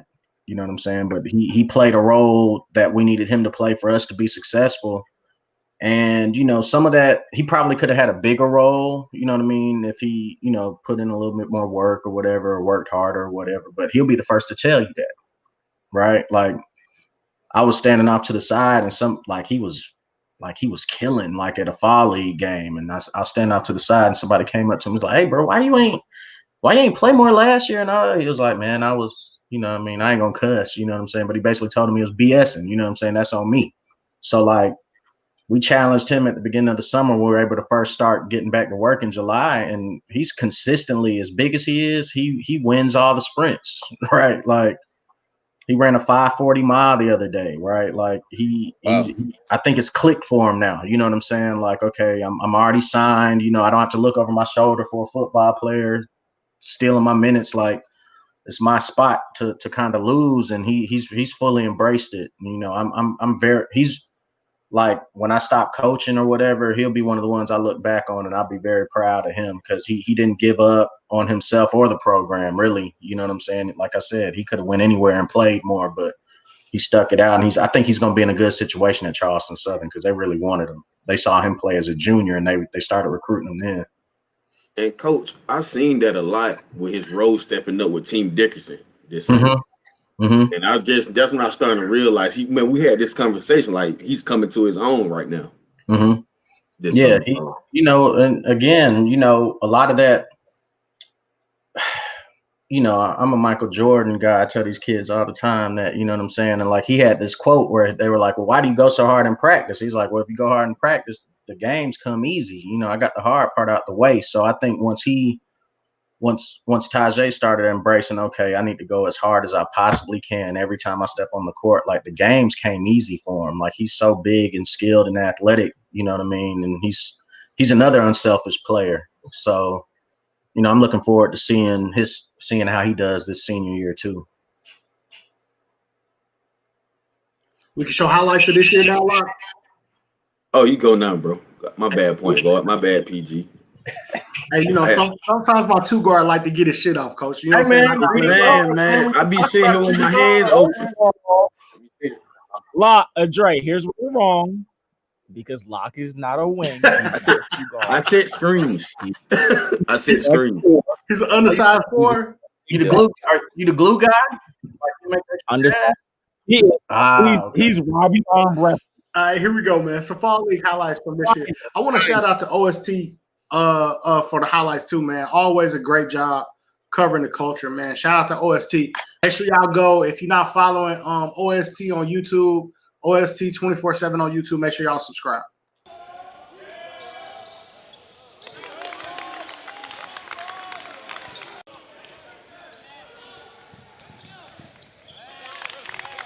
It's that outlet pass.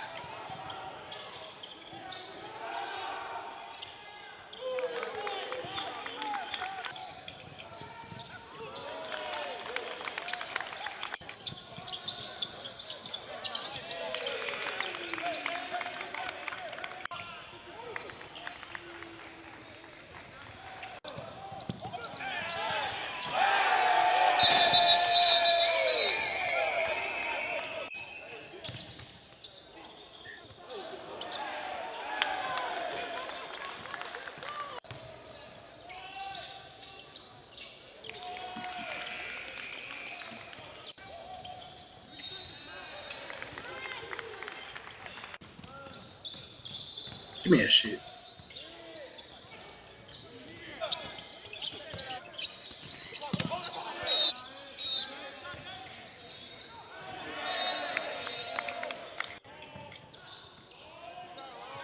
That front court is going to be crazy. Crazy. And they probably shoot it better this year than they did last year.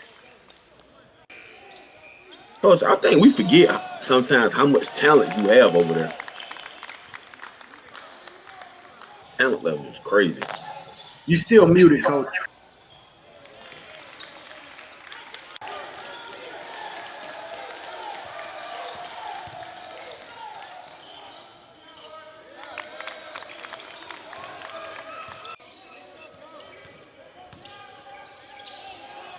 Okay, Chunt.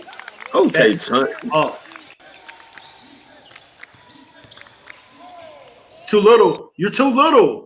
You're too little. Ooh, you're too little. He bang you like that. You're too little.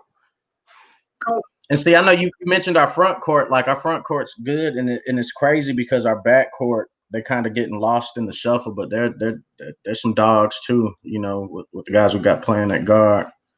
Hey, I'm telling you, greedy guards, coach. I'm telling you, man. It's okay to eat, man. You gotta, you know what I'm saying? Gotta save room for dessert, though. Khalid Alameen, man. Hey, guess what? Guess what, man? Mondre is the greedy guard on our team. You the greedy guard, bro? Wow. He's the greedy guard, man. Hey, coach, no matter how much I set him up, dog. No matter how much I set him up, man, it don't matter. Coach, I'm tired of saying screens and pick. I can't even pick and pop. He always want me to roll. You let you get your stuff out sometimes, right? Okay. Right, man. Coach, from them highlights, coach, again, I see ball movement and defense, man. Y'all blocking shots. But I do want to ask this question because y'all could shoot the ball last year. I feel like you could be even better from a shooting standpoint this year. What are your thoughts on the ability to shoot the three ball this year? I agree. Like last year we had a lot of guys that were shot makers, right? Like, you know, and you know, crunch time when we needed a bucket, folks would go get us a bucket or make a shot. You know, that's yet to be seen with this year's group if they're able to make shots like that. But we've got shooters, if that makes sense. Yep. You know, that front court, all of them can hit the three.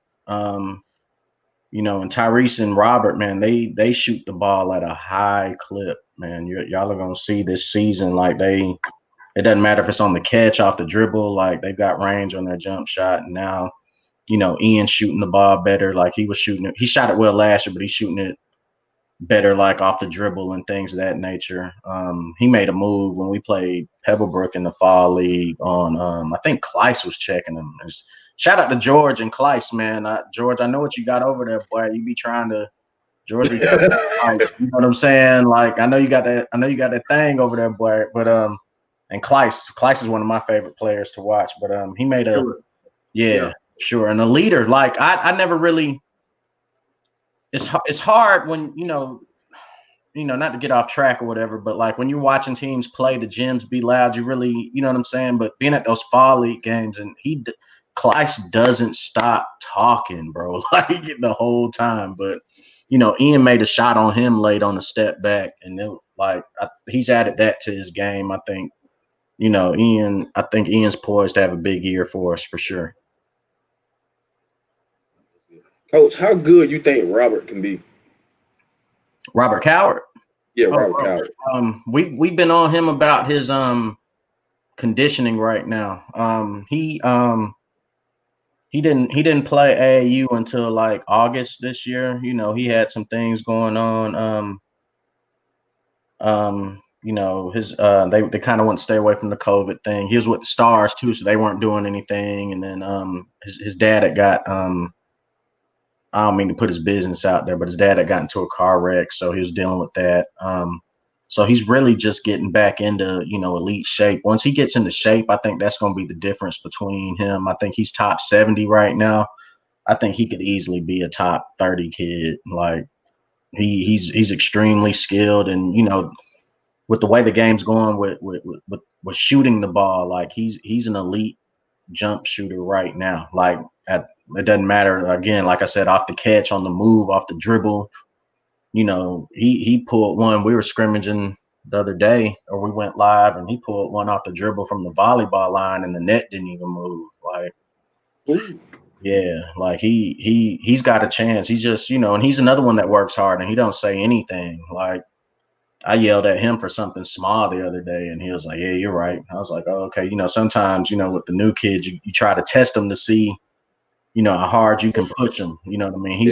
He's gonna be one of those kids where you yell at him, he's just gonna play harder. You know what I'm saying? So I think he definitely has a chance for sure. Scary. Yeah, he can go. And then, you know, Tyrese he's got a chance. He's very good. People don't really know him just because he's from Alabama or whatever. My boy. That's my one, Coach. Hey, look. Tyrese, you like Tyrese? Ball league, Coach. Yeah. Hey, I had to make a phone call. Hey, this motherfucker right here. I had him going one-on-one in the one-on-one station On the Radar camp a couple weeks ago. And it got real spicy. Nice. I'm talking all spicy. And I had already known who he was, so I was gassing him up. Like, man, what you gonna do? Are you gonna bust him or what? He's like, you must not know who I am. I'm like, no, I don't know who you are, but really, I knew who he was. Yeah. You gonna do like him. He got greasy. That sound like him. He's one you can challenge too. You know what I mean? He's gonna play. Chauncey's got a chance to be real good. He's super skilled. He like, you know, I don't want to, you know, put all my stuff out there, but we've been running him at the point some, you know, in practice. Oh, yeah. He's got a bag. He's got a bag folks don't even know about. Man. That sound like some Kevin Durant type. Yeah, nah, he's good. He's another one. He's just got to get out of his own way. I don't think he understands fully what he's got. You know what I'm saying? Like he's got it. And you know, I think Chad. We have a sophomore named Chad. He'll have a good year. Freshman named Jakari. Y'all remember that? Jakari Harris. Been telling me about Jakari. Yeah, y'all remember that name too. But you know, the this year's group, man, I think you're gonna see a lot of the same thing from last year. You know, sharing the ball. Like we've been getting on them about overpassing, really, but you know they're getting along great. And again, they're working hard. I'm itching to get to this game Saturday. See, look at George. George, you already knew. George, look, we played y'all in fall league, bro. You already knew. You knew so who you guys got? What's your first game? We play St. Francis at the On the Radar event. Yeah. Oh, let me go ahead and get my tickets. Yeah. We play St. Francis, and then Tuesday we play North Gwinnett at Jared Cook. Then Wednesday we play Tri-Cities at the other On the Radar event. Then Carver Christian at Hoops Given. Then we play Carver from Alabama at Under Armour. Yeah, we I kind of went overboard that first week, but I just want to see where we at. You know what I'm saying? That is and they're all events where schools or colleges are going to be watching. So you know, once we were invited to them, I couldn't say no. That's 4 games. That's gonna. I mean, that's tough. Like, that's real deal stuff right there. That's real. Great way to start the season off, man. Yeah. Right. If you're scared, go to church. Ooh. Scared, go to church. We ain't ducking no smoke off Hope Hollow. You know what I'm saying? You can believe that. No doubt.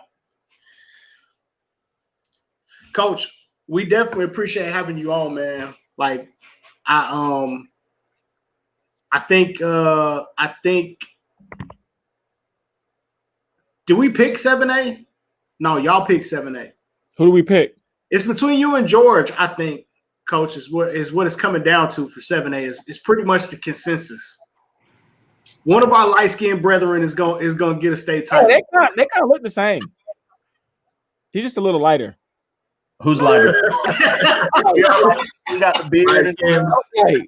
Hey, call them. Hey, they both bald headed too. Call them the Ball Brothers. I got a lot of respect for George, man. He kind of reminds me of me in regards to how he built his program up and things of that nature. You know what I mean? George does a real good job with his groups every year. I truly believe one of our light-skinned brethren are gonna get a state championship this year. I'm eager to see how everything is gonna play out. But Coach, for real, I definitely appreciate you coming on to the show. Make sure, hey, everybody, please go like, subscribe, go to the Love of the Game podcast YouTube channel, subscribe to the network, man. Check out all the podcasts that we got coming. We got the Hoops Hidden Gym podcast premieres Monday night. We got Huff on Wednesdays. You get us on Sunday and Thursday, and we got a surprise coming, man. So definitely go to the Off the Dribble podcast, which is already kicked off. They have a surprise guest on there tonight. You might be a little bit familiar, but we building bridges, man. It's one Georgia. It's one Georgia. That's we right. unite the state, big dog. Georgia. Hey, and look, I seen Dre been to my gym before. I mean, not Dre, Locke been to my gym before. Bryce, Dre, man, y'all ever need come out to Grayson, man? Let me know, man. For the free. You know what I'm saying? I'm a carpool with Mondre. Come on, man. Pop out, man. We'll you won't be disappointed. They gonna play hard. That's a non-negotiable. That show. I gotta see that show. I'm gonna pull. Let's do it. I'll scoop. Hey, Bryce, I'll scoop you on the way, big dog. There we go. Well, look, we'll catch a 10-piece after the game, extra crispy. Oh, now you talking my language. Oh, man. Now you talking my language. I get to choose the place we get the 10-piece from. See, I already know where you're trying to go. I don't know. 5 minutes ago, you was retired from that life, and right now you're already back into it. Come on now, bro. Every time I can dibble and dab. Every time I think I'm out, they pull me back in. I'm choosing Blaze. All right, big dog. Hey, man, that's our show, man. It's the Love of the Game podcast. We love you guys, and we out. All right, let's go.